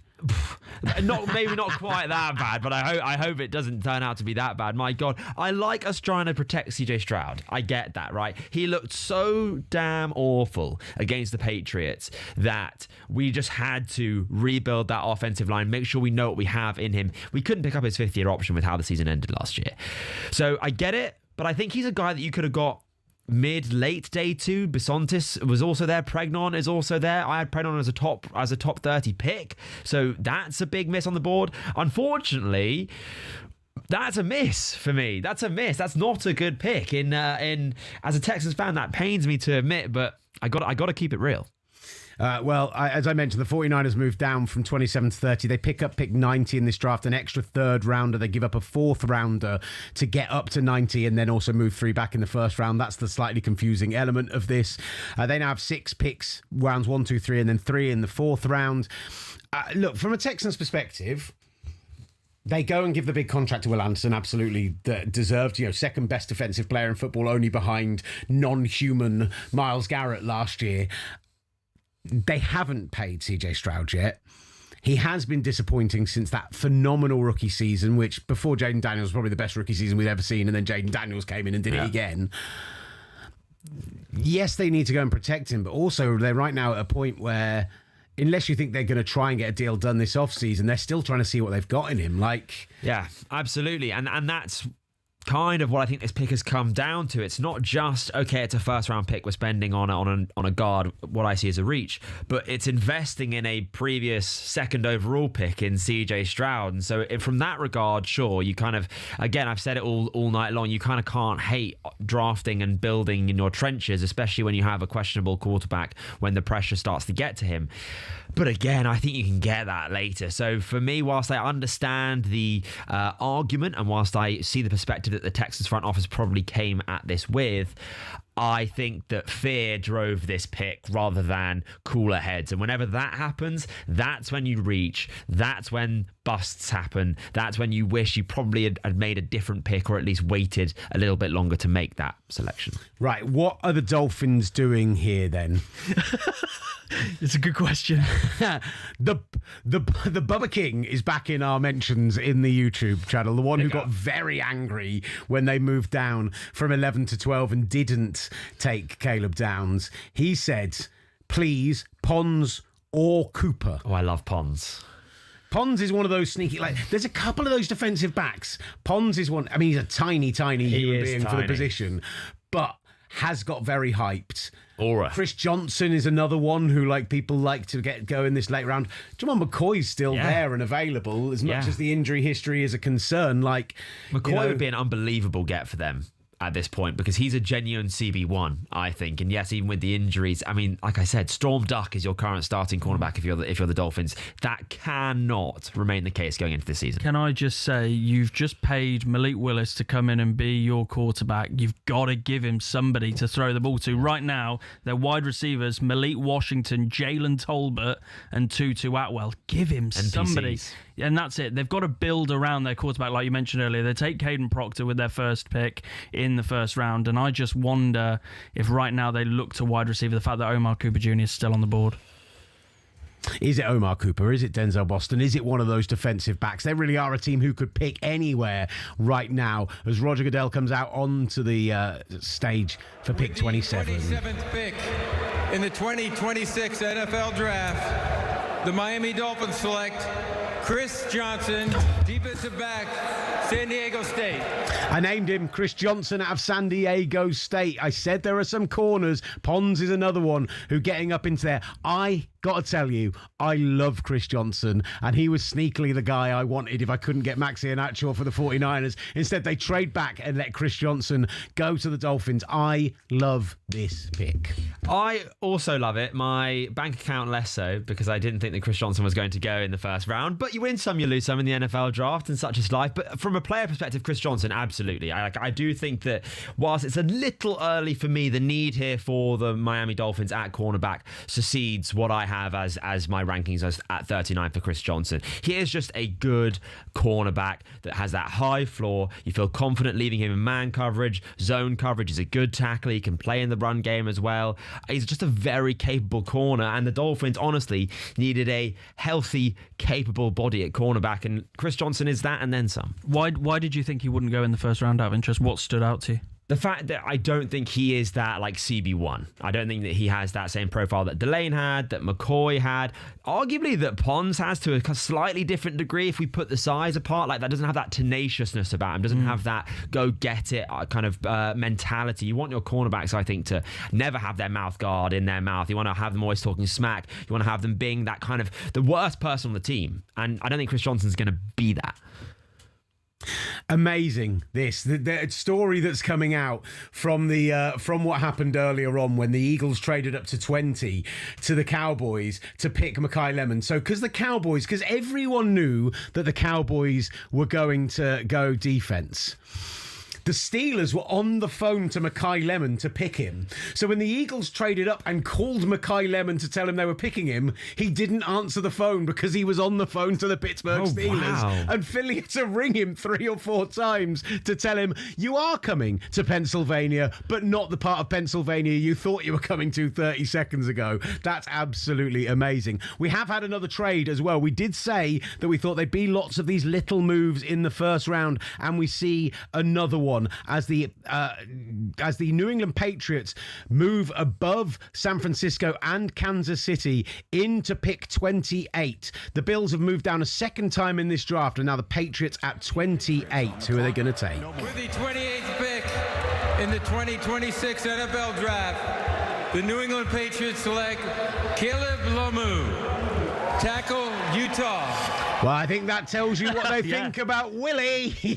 Will Campbell was their left tackle, who in the Super Bowl was manhandled. Now, they went and got Elijah Vera-Tucker, the left guard. Admittedly, big injury concerns, but that really, in this offseason, shocked me because I was saying, well, I thought Will Campbell was going to kick inside. You were going to go and get yourself a left tackle.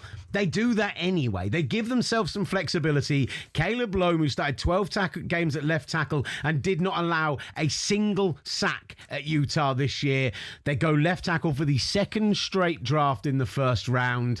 How are you feeling about the pick, Dom Corbett? It's a bit early for me. I've got Lomu at 41. I just think that Lomu is a bit stiff in the run game. I don't think he's overly strong or powerful. I think he also playing for the Utah Utes in the Big 12, he's not exactly going up against a gauntlet of pass rushers, right? So you're not going against those power guys that you see all the time in the NFL. And I think really the biggest thing for me is that he needs to play with more tenacity, a bit more strength, a bit more kind of go-get-it attitude. I do like his athleticism. I like his hands. I like the fact that he's strong in pass pro. I wonder which position he will play. I think that for the Patriots, this is a move which gives them some flexibility. I wouldn't necessarily move Will Campbell right away, and I would argue that the Patriots wouldn't think that off just one game anyway when he was injured, but if, let's say, Campbell continues to struggle at left tackle, they could put Lomu there. Lomu could play guard. I think that obviously Campbell would be a fantastic guard, so it just allows them there to have a bit of flexibility, get their best 5 guys out there, and protect the franchise quarterback in Drake May. Yeah, I was just going to say, I think that's really interesting. If you look at how that front shapes out right now, because if you bring Caleb Lomu into it,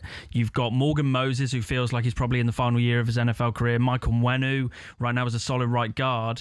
Elijah Vera-Tucker, all the injury concerns. So do you move Campbell over to right tackle potentially and put Lomu in at left tackle? It's going to be interesting to see how it shapes out. Right, we'll be back up next. The Chiefs have made their pick. Just 4 picks left in the 2026 first round. 5 trades on the night already. 6 if you include the Bengals earlier this week as well, trading away the 10th pick to the Giants for sexy Dexy Lawrence. Let's see what the Chiefs do at 29. Up next here on talkSPORT 2 and the talkSPORT USA YouTube channel.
The NFL Draft, live on talkSPORT 2. Middle of the end zone, touchdown.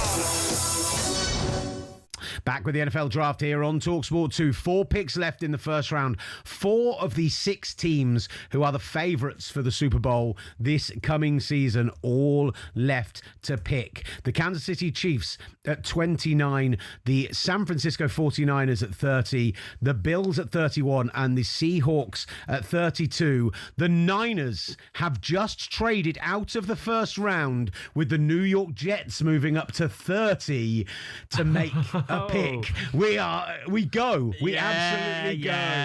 I don't know what the trade deal is right now. This is not a surprise with the 49ers, who didn't have a pick past the 4th round this year and maybe have seen the guys that they like already off the board. Jets trade 33 and 179, so they get a 5th round pick back. God, my math is so bad today.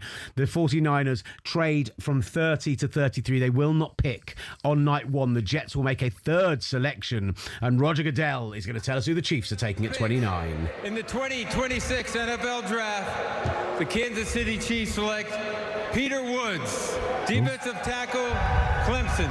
Peter Woods picked by the Kansas City Chiefs. He is a Clemson.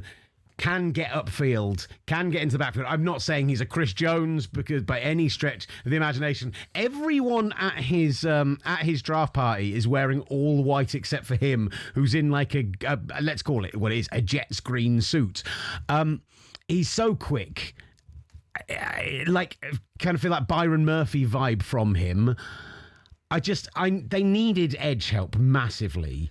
Do they just think they can get interior penetration from this guy and Chris Jones and just deal with it that way? I think that must be the case. I mean, they obviously have Peter Woods ranked higher than any other edge defender on their board, even with the team needs there. And ultimately, I think that's probably what's best for the team anyway, because in a few years we'll be saying, well, why have they not drafted a Chris Jones replacement? And Peter Woods, last year, I thought he was going to be the next big thing at defensive tackle, the next Byron Murphy, the next the Jets guy. It's late now. My brain is fried. We all know Quinnen Williams. He's not even called Garrett. Yeah. Quinnen Williams. Goodness gracious me. Well, we got there in the end. Quinnen Williams. But his 2025 tape was just not what we were hoping for. He looked so promising in 2024. He was my number 1 ranked player going into this year. Finishes at 26. You can see how the mighty have fallen with regards to that. But the 2025 tape just lacked kind of athleticism, quickness, and also fitness. He didn't really play that much. His snap count is concerningly low, but if you can get the 2025 version of Peter Woods all the way down at 20, where are we now, 29, then that's a potential steal in a few years' time.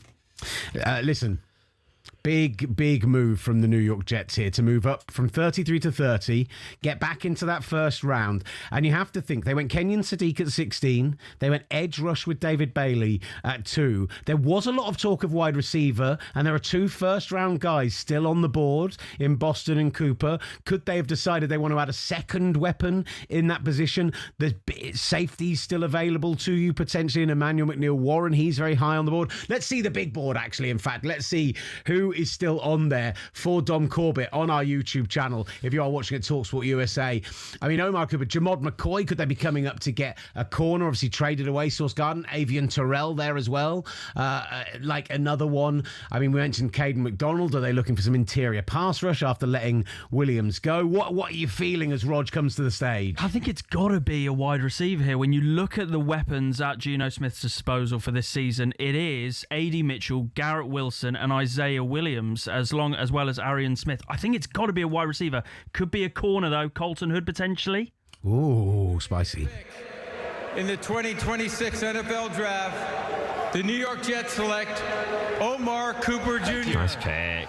Wide receiver, Indiana. Yeah, okay. They've got me back on side. 3 first-round picks this year, 3 first-round picks next year. They get 2 big weapons and a pass rusher, even if it wasn't the one you were hoping for. Yep. Yes, David Bailey felt like a bit of a reach at 2 with Arvell Reese there, but overall, as a Jets fan, you got to be feeling good about getting Omar Cooper. Yeah, they've salvaged the night tonight with that, because Omar Cooper Jr., so many people were discussing they could take him at 16th overall. The fact that he's slid to this point and they've obviously felt they need to capitalise right now. They have those 2 second-round picks. Just seeing the images in that draft room, big claps all round, and that's it. They needed offensive weapons. Kenyon Sadiq is simply not enough for this team. When I just mentioned there what is currently at the disposal in that room, give Garrett Wilson somebody to just take a little bit of attention off him and ultimately then potentially thrive. And look, like I mentioned, this is not a draft, and the rebuild is simply not just this year. 3 first-round picks next year. An eye is already on 2027,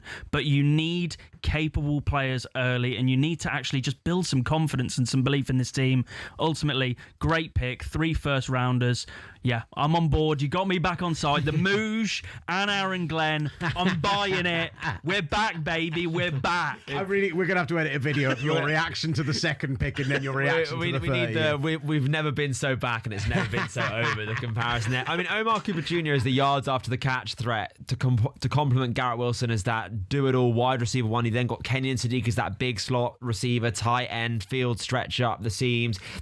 Those are 3 different great weapons that whoever is going to be the quarterback can throw to.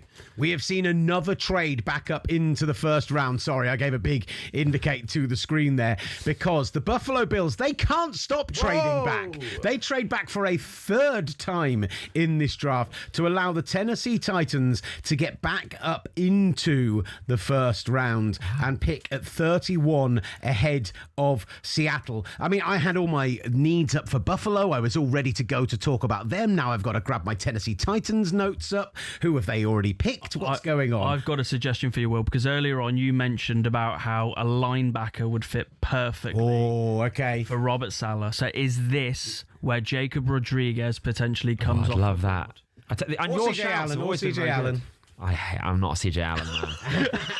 I'd hate that. Yeah. I held back there. I held back. Dichotomy. Yeah. I just wonder, when you look at the linebackers currently the Tennessee Titans have, Cody Barton, Cedric Gray, I just wonder, Jacob Rodriguez, it feels like there is so much talk about him and the intelligence that he plays with.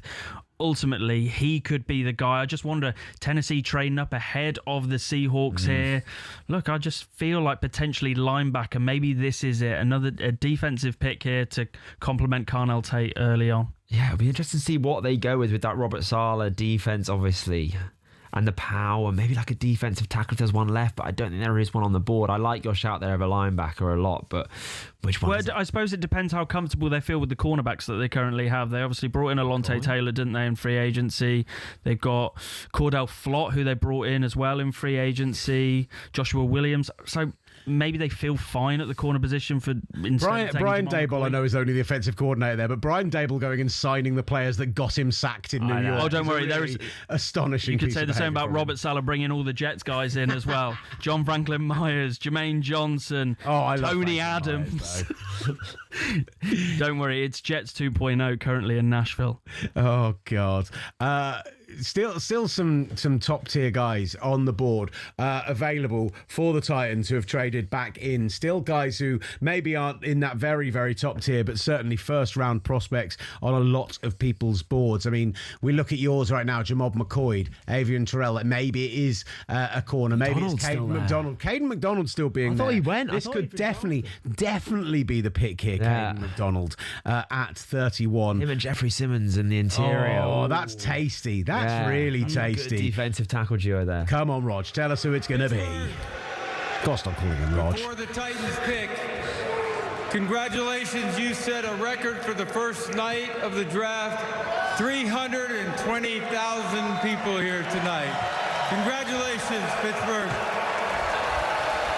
Awesome. With the 31st pick in the 2026 NFL Draft, the Tennessee Titans select Keldrick Falk.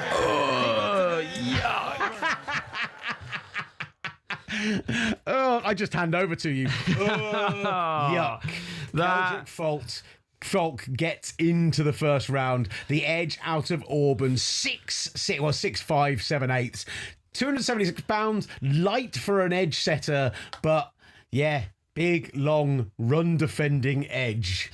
I mean, that's exactly it. When he's not necessarily a bad player, even at his value. I mean, I've got him at 40. It's not the end of the world at this point in the draft. It's not like you're reaching 8 picks in the top 10. But it is more the fact that there were such great players left on the board that I think were going to be more impactful. Caden McDonald would have been a better defensive lineman, in my opinion. You had the second. They did go and get John Franklin Myers in the offseason. So in theory, their front is Jermaine Johnson, Jeffrey Simmons, John Franklin Myers, and Keldrick Falk. Like, that's solid. Yeah, it's not spectacular, but it's good players at every position. And the thing is that Saleh likes those front four guys. He doesn't like to send blitzes. They need to be able to hold up against the run themselves. And Keldrick Falk can do that. I mean, he is like a run defender first and foremost, with that massive frame, big, strong, long base defensive end, powerful hands. Showed improvement as a pass rusher. I think the idea that he might suddenly develop into this elite player is a little bit unrealistic. But look, he's one of the youngest players in this draft class. I think he's still only 20 or 21 years old. Either way, he'll be young when the season starts. Room to develop if you believe in the whole youth equals kind and of they're not a next year team. They're not a win now team, right? Yeah, so yeah. I mean, developing is what they're going to have to do. Absolutely, and I really like what the Titans are looking like going into this year. I really believe in Cam Ward. I think that Brian Dable as an offensive mind is good. I like what Saleh brings to the defense. I like Jeffrey Simmons.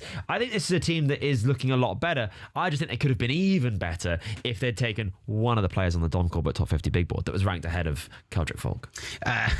Listen, take him at 31. He's heading to stage. He never led Auburn in pressures. He never led Auburn in tackles for loss. He never led Auburn in sacks. He's just not that player. Yeah. Right? He's not got that juice. But maybe Saleh, as much as he loves 4 down linemen, and that's very much his style, like in his final year as defensive coordinator, when he returned to the 49ers, they did start to show more exotic fronts. They did start to do more with the linebackers before everyone got hurt. The first part of the season, they actually had a really nice year, and you just wonder if maybe getting a good edge setter means they can do more interesting stuff, bring some guys on blitzes, do stuff with the linebackers. Like, they'll play a ton of nickel, you would imagine.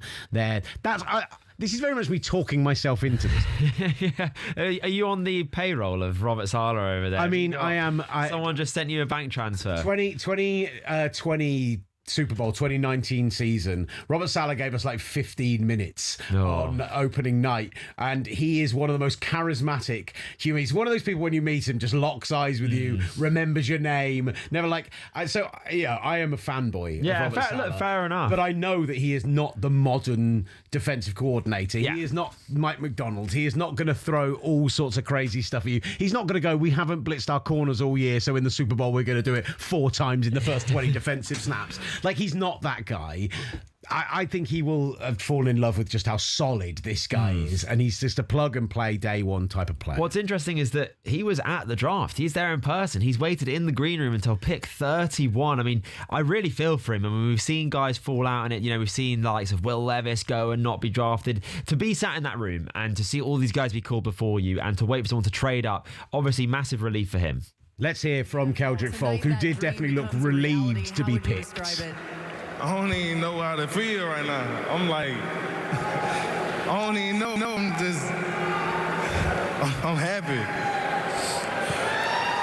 You should be happy, and your versatility is a defining feature of your game, your ability to line up inside and outside along the D-line. How do you think Robert Saleh can get the best out of you? Just by putting me where we need to win, and then using me all across the D-line. This is what I do, and that's how I play. Congratulations. Yes, ma'am. Thank you. You maybe think that they thought of Keldrick Falk could be a pick for Seattle, which is why they needed to move above them. The Seattle Seahawks pick is in. The final pick of the first round in Western Pennsylvania is in. 300,000 people there in attendance. They have made a pick. They haven't traded out. So, I mean, in addition to the teams who we already knew didn't have a pick in this first round, the 49ers and Buffalo Bills end up adding to that and moving down to the top of the second round. The trade that it turned out being for the Bills to drop from 31 down to, I think, 35 with the Titans is essentially they moved up in the 3rd and 4th round. 3 picks went one way, 3 picks went back the other way, and they moved up about 50 spots across those 2 picks in day 2 and day 3. So not exactly a blockbuster trade from their perspective. We didn't expect somebody to come in maybe and take a quarterback at the end of the round, because Ty Simpson, the real shock of the night, went at 13 overall. And as we see the Seattle Seahawks getting ready to make their pick at 32, the Super Bowl champions, will they go defense? Will they help Adam Dirty on that side of the ball after losing talent during this offseason? Let's head back to the commissioner. We're proud to continue recognizing our long-standing partnership with Make-A-Wish this World Wish Month. I'm thrilled to be joined by Dylan, a huge fan of the Super Bowl champion Seattle Seahawks, who bravely battled a brain tumor and is now a 2-time cancer survivor. Woo!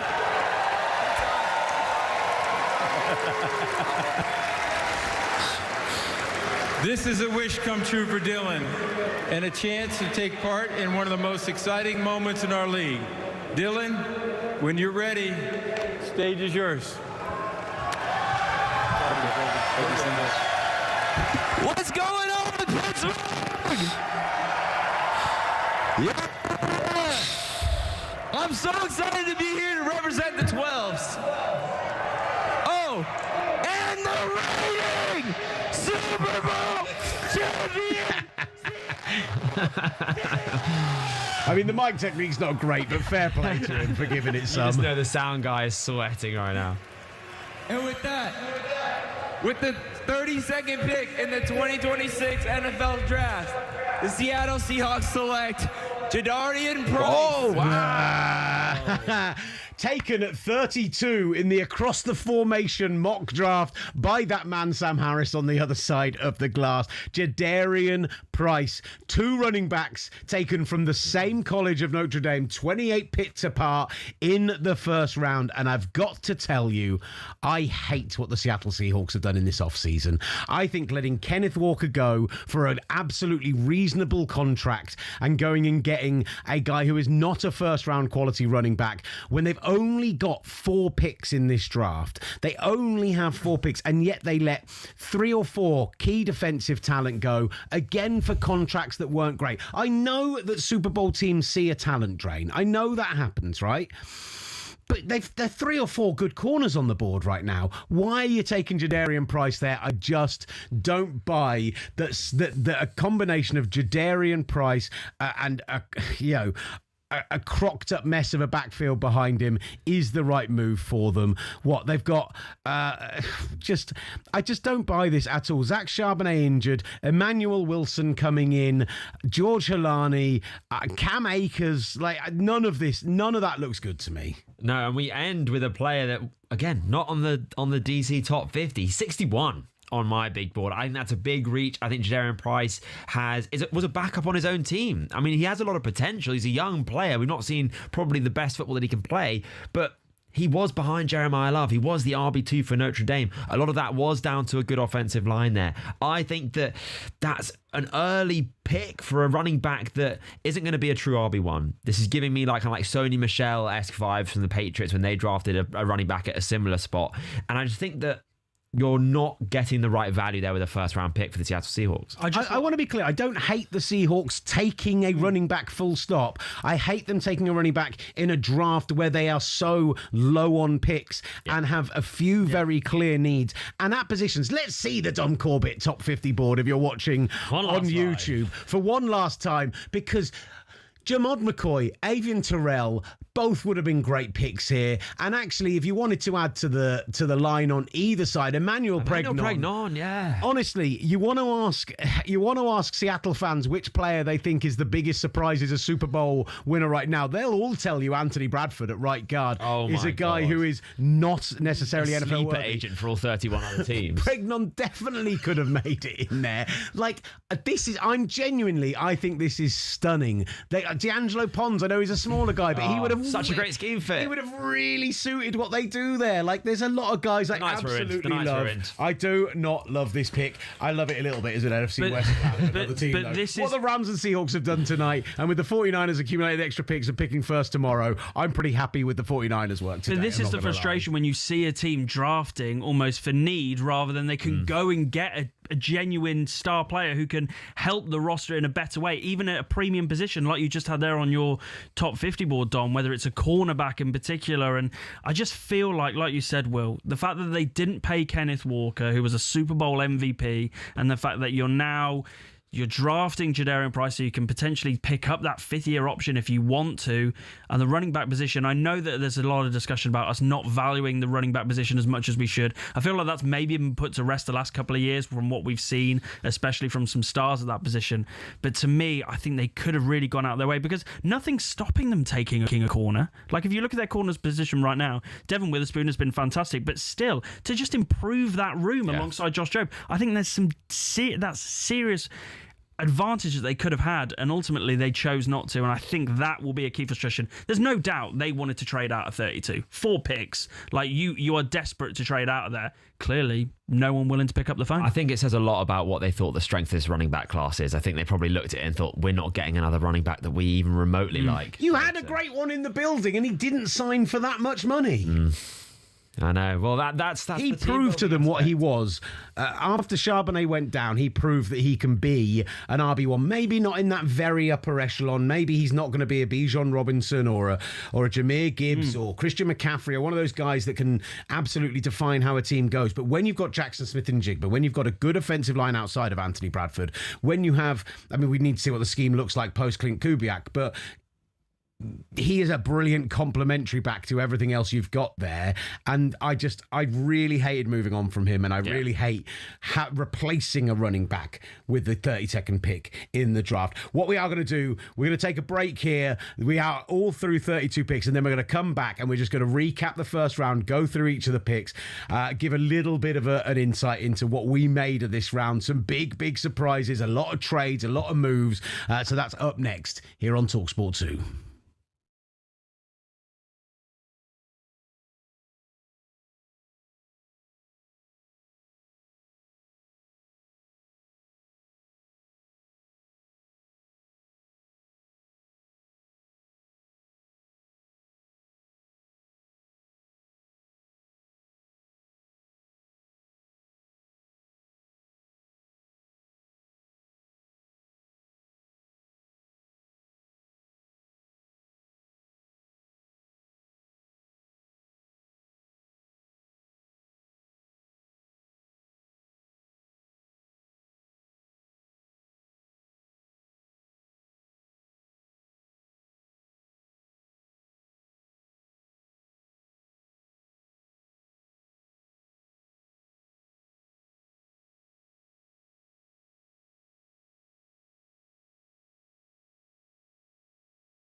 The NFL Draft, live on talkSPORT 2. Middle of the end zone, touchdown.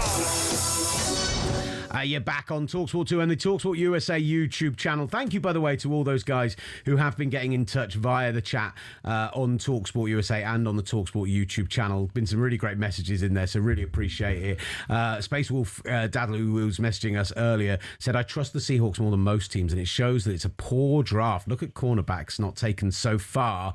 Teams are picking lesser players because they don't trust the better players. Well, we're going to do exactly that, and we are going to look back over this first round. This is also doubling up, and I'll do the intro here as well.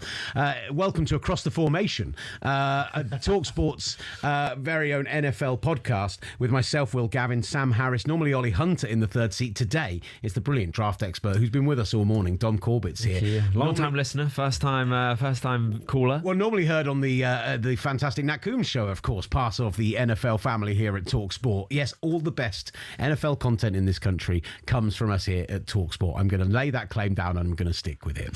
So we're going to go back and recap this first round, go back over those first 32 picks, give quick thoughts on each of them, maybe focus a bit more on the more like splashy big moment picks, and then also if you go to the talkSPORT USA YouTube channel, you're going to be able to see some immediate reactions to how we reacted to the picks in the first place.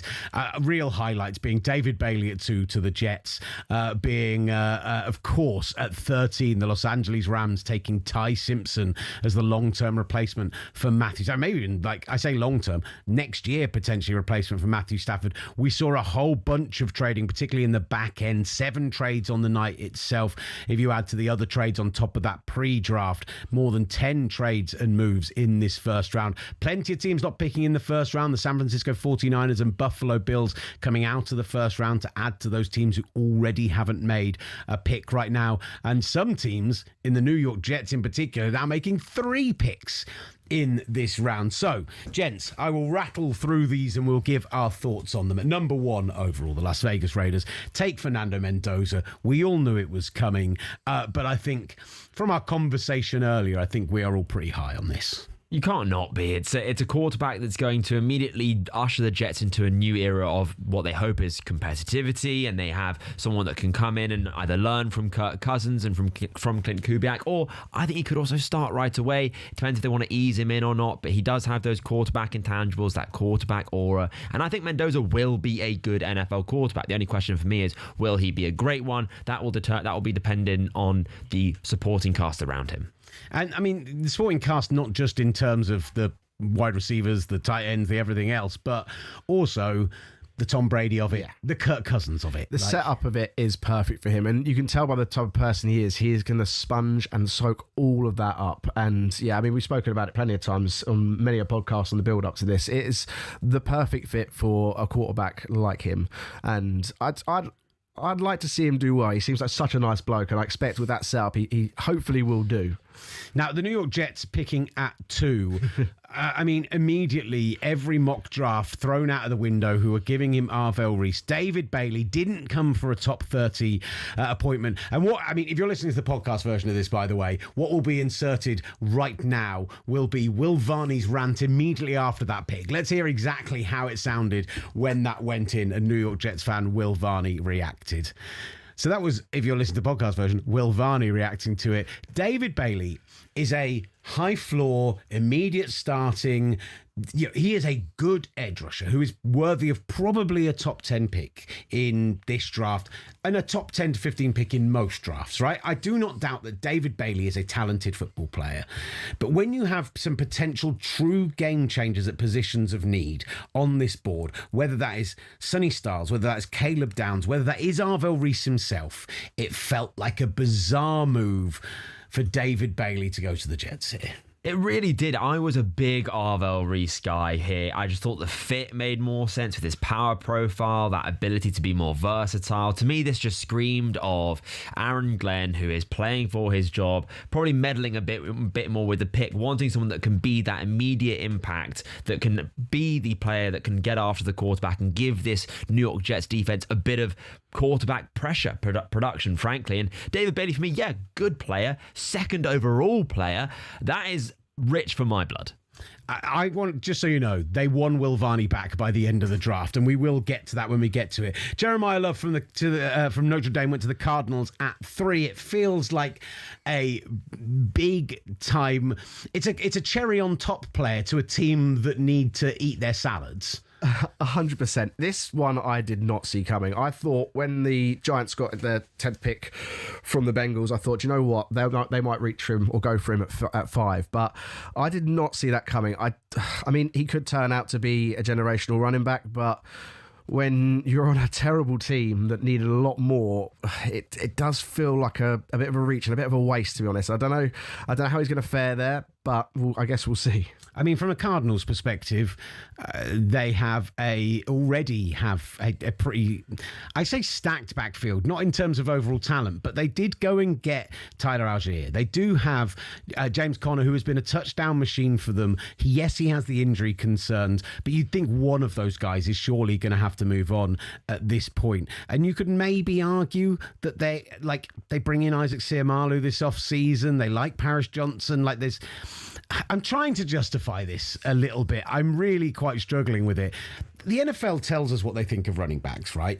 In the guys who have gone in the top 10 over the last 10 years, Ezekiel Elliott, Christian McCaffrey, Saquon Barkley, Bijan Robinson, all been sensational. Leonard Fournette is a Super Bowl winner, played brilliantly in that playoff run, and whilst he may not have had the impact of those other 4 I named, still been a good player in the NFL. Ashton Genty, only 1 year in, we'll see. So the NFL, talent-wise, they nail this position, I think, better than almost any other position at the top end of the draft. Just don't like the fit with Arizona picking him this early.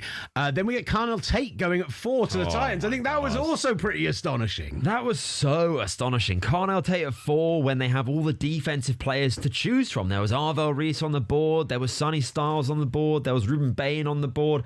Carnell Tate at 4 was incredibly surprising to me. We knew the league was high on Tate. We heard it from Daniel Jeremiah that if he was potentially in play at 2 to the Jets. But nevertheless, at 4 for Carnell Tate as someone that I think, yes, is an elite deep threat, will be immediately the recipient of some beautiful Cam Ward deep balls, which will get Tennessee Titans fans being very happy and excited to watch their football team again. But ultimately, Tate is not this wide receiver one that I think is going to be a can't miss kind of prospect along the veins of a Jamar Chase, for example, who was taken in a similar kind of draft position. I think that Tate is more of that deep threat. He's basically like a really good Marquez Valdez-Scantling, which is almost underselling him, but he is not this Jamar Chase, Justin Jefferson, get open at the short area of the field, be yards after the catch threat, be someone that can go up against the cornerback ones of the world, the Sauce Gardners, the Derek Stingleys. So for me, 4 for Carnell Tate. Whilst he is a good player, I was left a bit wanting from this pick. Denard Wilson is the new defensive coordinator in New York, moves over from Tennessee, and I thought Tennessee probably should have taken Arvell Reese where they did, and it turns out their former defensive coordinator is going to get him with the New York Giants. But Sam, do you like it considering that, again, we're talking about these teams at the top end with need? Arvell Reese, I think, is my favourite player in this draft. I've got 2 or 3 who I flip-flop on a bit.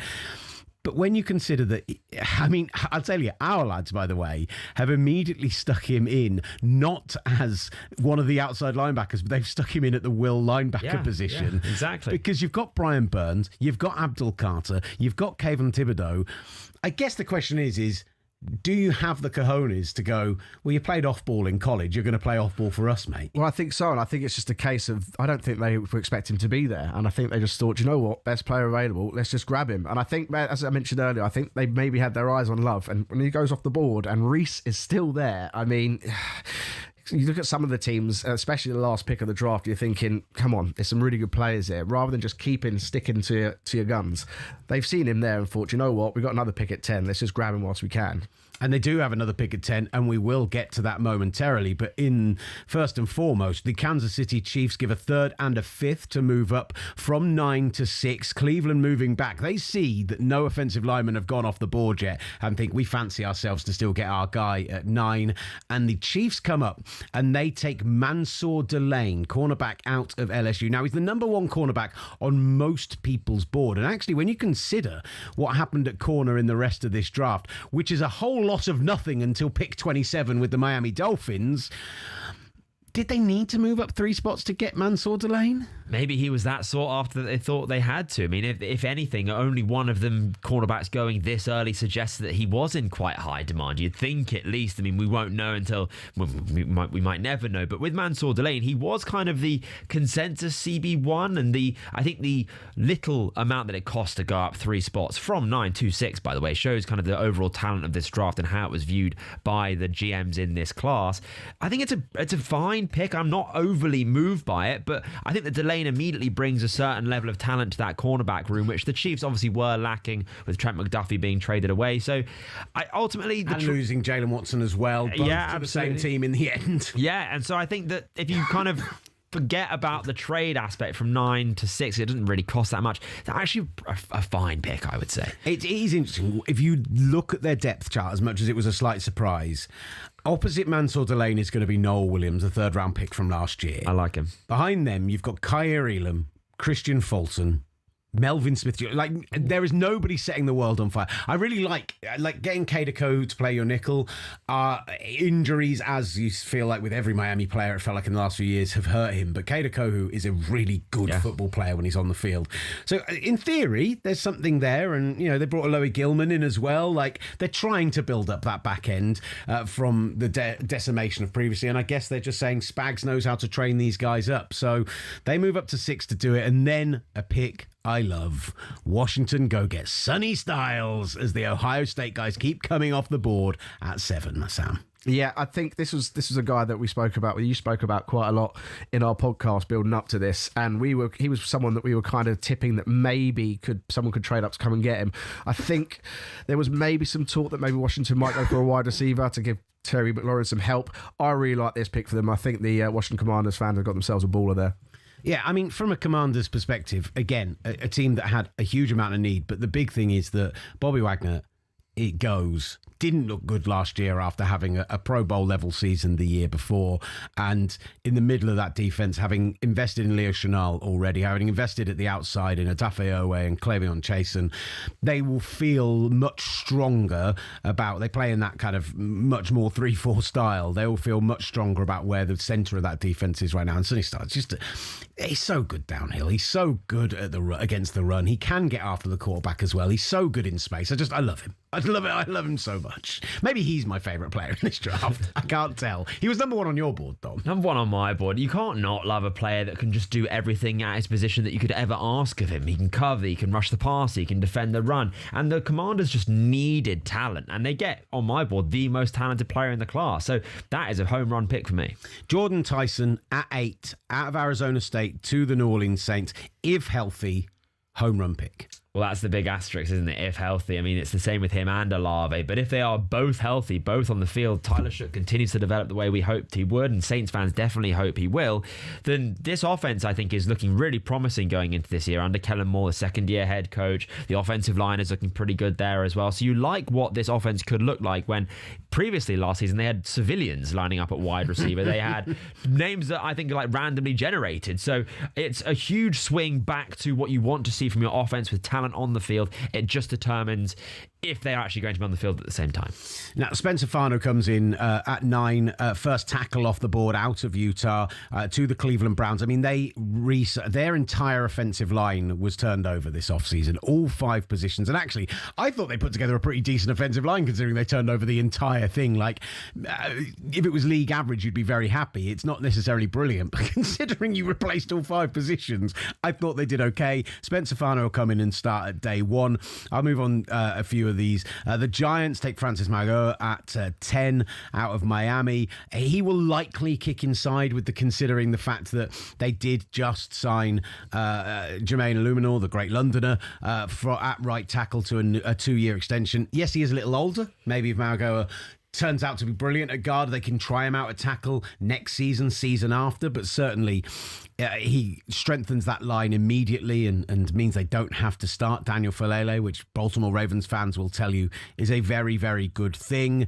And then the Dallas Cowboys, I mean, Sam, they could not have sprinted this pick in harder after trading up over the Miami Dolphins to 11 to go and get Caleb Downs out of it. Yeah, the shot of the Dallas Cowboys war room, Jerry Jones was licking his lips and climbing over the table. You could tell how happy he was. I don't think they ever thought in a million years he was going to drop that low without them having to trade up and go and get him.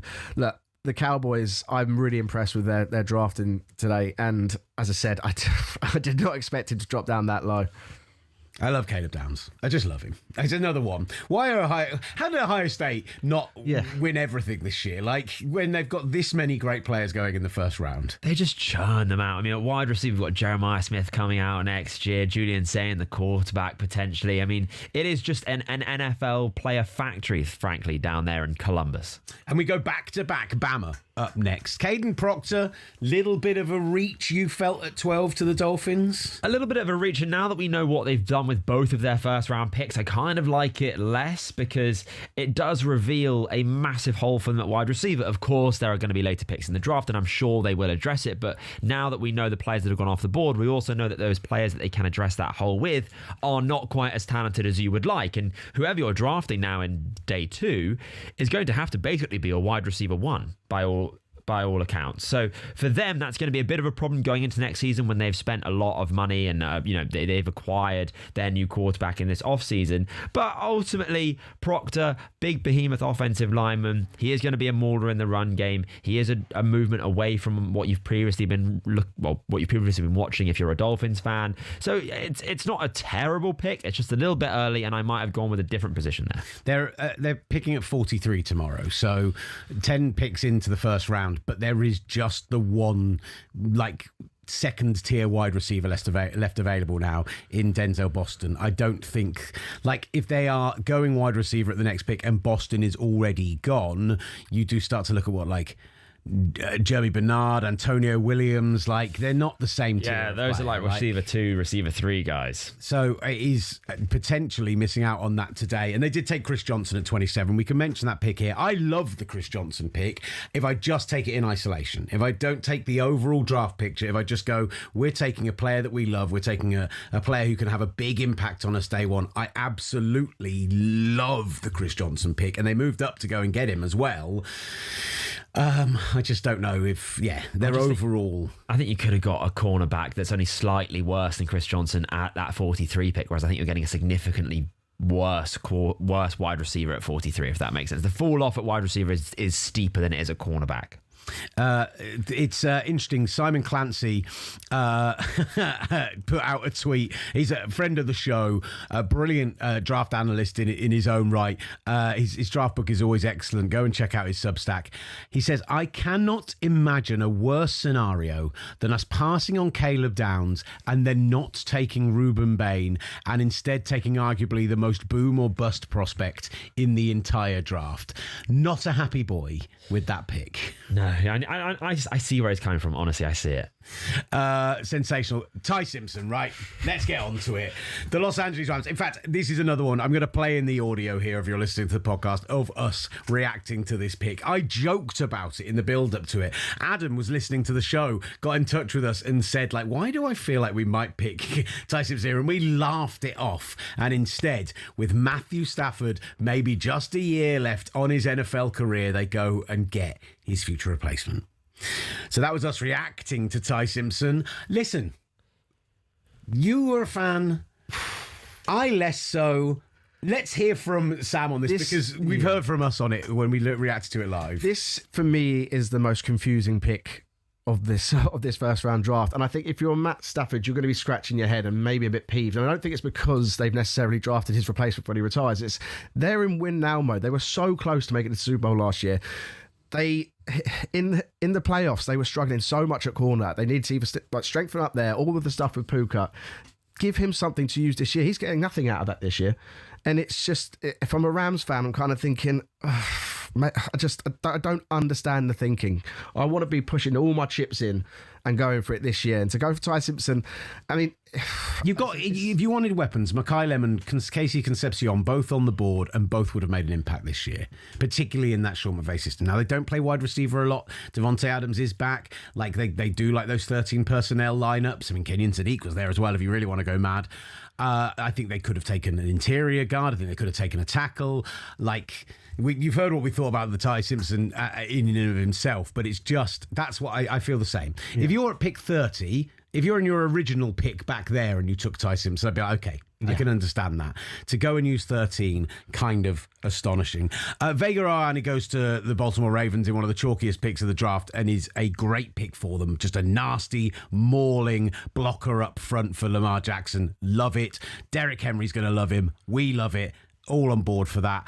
Then Ruben Bain falls all the way to 15 to the Tampa Bay Buccaneers. I think you had him at 3 on your board, Dom? I did, yeah. Big up Ruben Bain and his small arms. But at 15, it was just a fantastic value full pick. T-Rex mode. Full T-Rex mode. Him and Will Campbell going at it, man. That's going to be like something on like National Geographic when they're showing those dinosaurs battling it out. But with Ruben Bain Jr., he just is the best pass rusher in this draft, in my opinion. Also one of the best all-round edge defenders. Someone that can also play against the run. You can have him lined up as a wide 9, have him lined up more inside. He just can do it all. He, even with those shorter arms, has the pass rush bag, has the power profile. I really, really like this player, and I think getting him at 15 with a massive need at edge is a fantastic pick.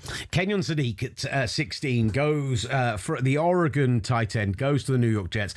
The Jets needed a weapon at this point. Some people see him as a big receiver. I said it when we did it live. I think he's a better blocker than he is rated as, particularly at the second level. But, they go and get a athletic freak who is going to give them juice immediately on the offense. They needed it desperately, but despite having using a second round pick on Mason Taylor last year, basically if you consider him a big slot receiver, then that's absolutely a great pick to go and help Garrett Wilson and particularly Geno Smith.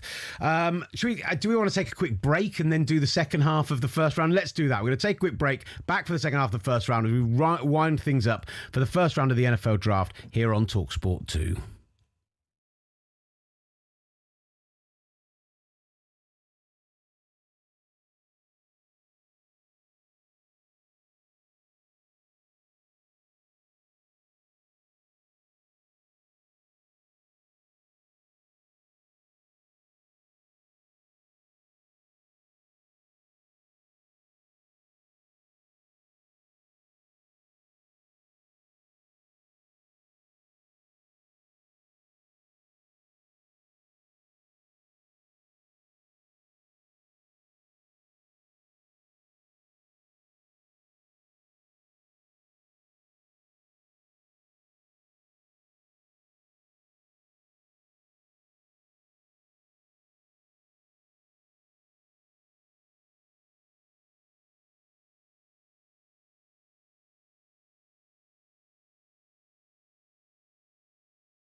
The NFL Draft, live on talkSPORT 2. Middle of the end zone, touchdown. Are you back with the NFL Draft on talkSPORT 2 and across the formation TalkSport's NFL podcast coming up to 20 to 5 like local time in the UK. So we're going to barrel through the final 16 picks of this first round, starting with Blake Miller going to the Detroit Lions. Love the pick in terms of the Clemson tackle is a day one starter. It's clear they're going to kick Penei Sewell over to left tackle with this move and bring Blake Miller in to play right tackle. It was a position of need, but also the board fell to them beautifully. Big fan of that. How do you feel about Caleb Banks going to the Minnesota Vikings at 18, particularly considering that safeties 2 and 3 were both still on the board? It's very interesting considering exactly that these safeties in Dylan Thieneman and Emmanuel McNeil-Warren would have been just fantastic scheme fits, huge playmakers on the back end of that defense. And Caleb Banks is a very good player. He was 10 on my big board a few months ago, but the reason why he was no longer 10 is because he has 2 foot injuries. He has back-to-back foot injuries, sidelined him for the whole of the 2025 season, almost. I think he played 4 games. And then also in the post-season kind of pre-draft process with the combine, it was kind of re-aggravated and came to the forefront again.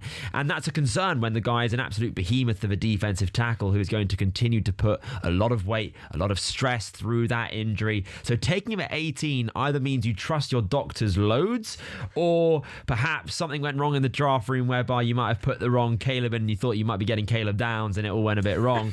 But nevertheless... Or maybe you wanted Peter Banks. Oh, yeah, exactly. I mean, there's a lot of surnames flying around. I'm sure it's a very stressful scenario. Look, it happens to the best of us, don't get me wrong. But with Caleb Banks, if he's healthy, he's going to be a great player. But that is a big if. And at 18, I don't love that huge asterisk hanging over it.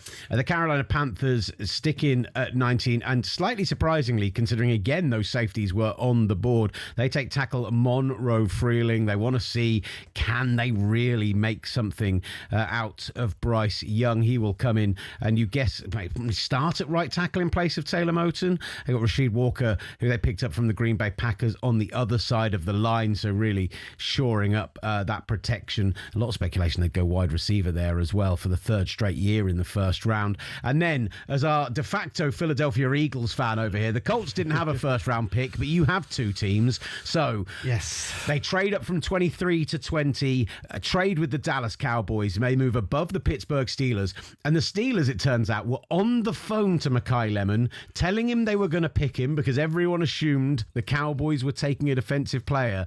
And they were on the phone to him for so long, he missed the call from the Philadelphia Eagles to tell them that they were drafting him at 20. Harry Roseman doing Harry Roseman things. It was a big need for them with the news coming out that AJ Brown is effectively a Patriot player now. Devontae Smith's going to be moved to number 1. They were a bit weak. I know they have Hollywood Brown as a deep threat, and they've just traded for Devontavian Wicks. I really like this pick from them, and also as well, it's worth noting, especially with that story, that the Eagles will be playing Pittsburgh Steelers next year. I can guarantee you right now that he will be a touchdown scorer on that day. I really like that pick for the Eagles. I think, as I said earlier, Harry Roseman doing Harry Roseman things. Interesting, just as a note. In fact, I'll save that for when we get to later in the draft. Very much Harry Roseman doing Harry Roseman things. Interesting note from Stephen Jones, who's just been speaking with the media as we speak. George Pickens signed his franchise tag today, or it was confirmed he will sign his franchise tag. Obviously, a receiver could have been their pick at 20 if Pickens wasn't going to stick around. Stephen Jones says they have zero intention of moving George Pickens. This is not a case of tag and trade. They intend to keep him around and keep that combination of him and CeeDee Lamb. So the Steelers forced into taking Max Iheanacho after Makai Lemon went off the board.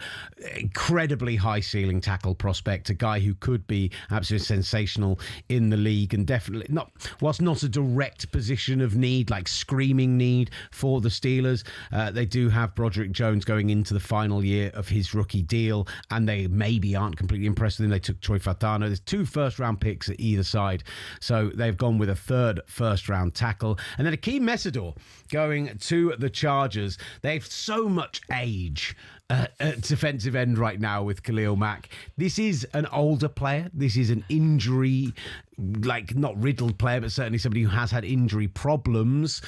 25 years old. I said it to you during the draft, Dom. If this guy was 22 and had the same tape, I'd maybe see him as a top 10 pick. Do we think the Chargers have got themselves a steal? I think the Chargers have got a good pick here. Not a steal, I think, because I think this is kind of the area where a lot of people saw Akeem Mesidor going. His ceiling was kind of at the Bucks at 15. So 22 is not bad. I hate that at all. I mean, the Chargers rather. And they're kind of collecting pass rushers like the Thanos Infinity Stones, aren't they? They're just collecting the oldest ones. They're sorting by age and scrolling to the bottom. But with Mesidor, he's a box ready pass rusher. He can come out and produce for you day one, which is what the Chargers need. They're in their competitive window with Justin Herbert as their quarterback. So they're ready to kind of push, and they don't need to take someone they need to develop. They want to take a pass rusher that can play day one, get after the quarterback, get some pressures, get some sacks. We need to barrel through, so we need to be done by 5 so that talkSPORT can have their live stream back on YouTube. I've just realised. So Malachi Lawrence ends up being the pick at 23 to the Cowboys after moving back, a guy who there was a lot of heat of him, the idea of him going in the first round. I mean, we talked about this. The edge rusher at this point is very much a pick of flavour. Keldon Fogg did end up going. We'll get to that pick in a moment. But like TJ Parker is still out there. R. Mason Thomas is still out there.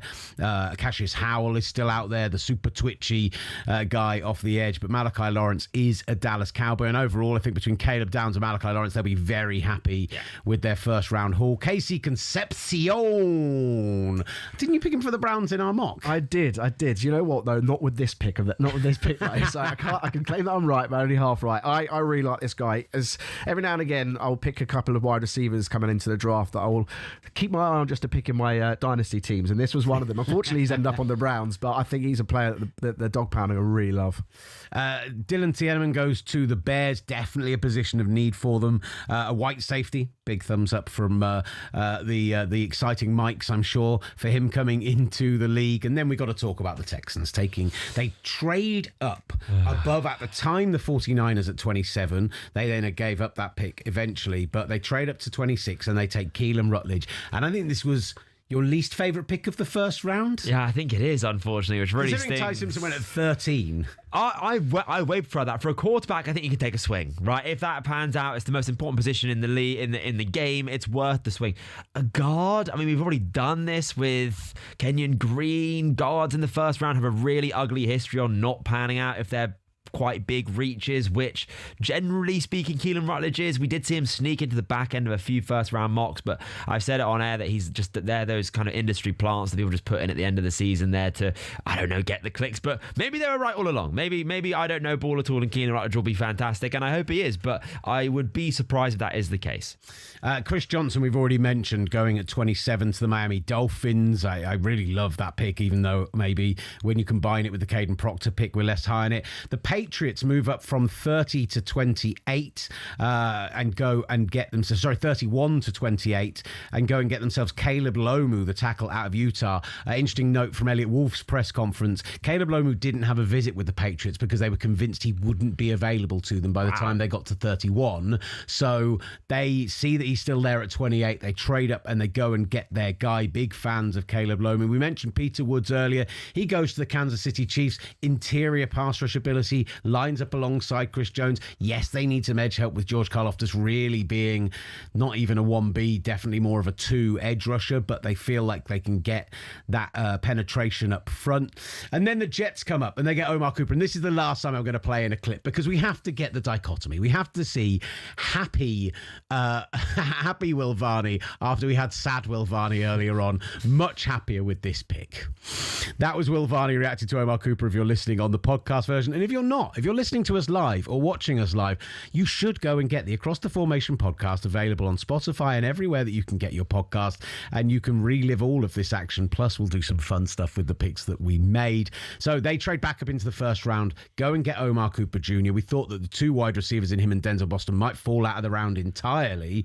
The 49ers trade out from 30 down to 33. Note from John Lynch is that they said the framework for that Dolphins trade was in place before the draft. draft. That was always a possibility. He said the second trade came together on the night. And he actually very specifically, Shanahan said in his press conference, the guys they liked on the clock at 30 are still there at 33. So you wonder if maybe the guy that they really wanted at 30 went at 28 or 29. Maybe they were liking Lomu, maybe they were liking Peter Woods, and they went, oh, we better trade back again, because I think probably more Lomu than Woods, if I'm honest with you. Like, they probably looked at the teams that were in there and thought, they're not going to take a tackle, and then the Patriots jumped up above them.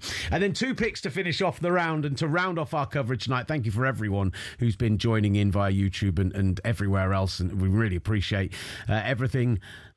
The Titans come back into the first round, and they take Keldrick Folk. And the noise you made when this happened, Dom Corbett, I'm going to hear in my nightmares this morning. It came out. I don't know how. It wasn't a deliberate thing. It was a guttural reaction, because Keldrick Folk, I'm just not a fan at 31. I think he's someone that's great against the run, but to draft like a designated run defender at 31 is a little bit questionable for me. He's just a player that I'm not really vibing with. You know, we all have our play styles that we like. We have the players that we like, and Keldrick Folk for me was just like what I would say is a not my guy, but he's going to be good against the run. He is a fit with what Salah wants to do. He has a bit of positional flexibility as well, can potentially develop into more of a pass rush threat, although history's kind of shown us that's not always the case with these guys. So for me, Keldrick Folk, not good at 31, but I think 32 is the worst pick of the draft, to be honest with you. The Seattle Seahawks then at 32 do the unthinkable and take a second running back from the same school in the first round. Jadarian Price from Notre Dame goes at 32 overall. Yes, Sam Harris, you did make this your pick. Would you like to gloat for a moment before I give my thoughts? I think this is the ultimate beer fear draft pick, and as someone who's had that many a time, that's probably why I predicted it. This is also why you pay your reigning Super Bowl MVP when you've only got 4 picks in the draft and you're a bit weak in that position. I projected it to happen, but it still doesn't make me any less surprised. For me, my issue with it is this: I really don't like what the Seahawks have done this offseason. As a Super Bowl champion, they have a real opportunity to go back again this year. Yeah. The NFC is wide open, although very top heavy. There are 3 or 4 very good teams there, but they definitely should be considered one of the favourites. They only have 4 picks in this year's draft, and they're not great picks. They're the last pick in round 2. They picked 98, one of the last picks in round 3 when you consider the compensatory, and then a 6th round pick they got from the Browns in a trade. Everything else they traded away to improve their team this year. Now, of the players they let go, Boye Mafe, huge contract with the Bengals. It would have been difficult to keep him around. But Kobe Bryant's deal was very doable. Reek Woolen's deal was very doable. And Kenneth Walker's deal was very doable. They had cap space and they had not very many draft picks. And I just think retaining those players and trying to go back, trying to keep them on a hometown discount. I know they've got to play guys. I know they've got to pay Witherspoon. I know they've wanted to pay Josh Jobe and they wanted to pay Tyre Carter as well. Like, I get all of that. But I just think they are a weaker team than they were 2 months ago. And so key is that at running back now, they've got Emmanuel Wilson, a croc Zach Charbonnet, and a Jadarian Price who has never been a running back 1, and I don't think projects as a running back 1 in the NFL. And they let Kenneth Walker go, and I just don't like it. They should still be a favourite. They've still got a great defence, great coaching, everything else. But I feel like in the toughest division in football, they have taken a step back, when before tonight I'd have told you the Rams and the 49ers have both taken a step forward. 49ers didn't make a first-round pick, and the Rams went and picked a quarterback for the future. So maybe this is the draft. Maybe they looked at what the others did and went, oh no, we can make a luxury pick here. I really, really didn't like it. But overall, just finally, 2 minutes we've got left here. Just give me a favourite pick from the first round. Oh, that's a favourite pick from the first round. I am going... Oh, it's got to be Makai Lemon at 20 to the Eagles. I mean, that was going to be Sam's favourite pick of the first round, so that saved us some time, because I think you both would have gone with 100%. The same pick. The Caleb Downs basically falling to the Cowboys. They had to give up 2/5 to move up 1 spot because the Dolphins probably would have taken him. Absolutely sings to me. Sonny Styles absolutely sings to me. And if I want to pick somebody later in the round... Dylan Tieneman, I think, to the Bears is a really nice pick, really nice fit. Casey Concepcion. I'm gonna pick 5 different picks. That's what I'm gonna do. Thank you so much to everyone who's listened all through the morning, and if you're listening on the Across the Formation podcast, wonderful stuff from everyone who's got involved. Sam's been brilliant tonight. Will Varney's been brilliant tonight. Brilliant Zach, who's been doing the vision mixing and making all those graphics look sensational on the stream, and of course our draft expert Dom Corbett. Thank you so much to you. Thank you very much for having me. We'll be back. Across the Formation is still going to be weekly. We've got loads of big interviews coming up, still stuff from the Super Bowl. We'll be doing lots more draft reaction to days 2 and day 3 when we do our next pod on Monday or Tuesday next week. And of course, talksport.com/NFL for all of your NFL coverage. There's some great stories up there already, so go and get involved. Thank you so much for listening and enjoying. Up next, it's My Sporting Life.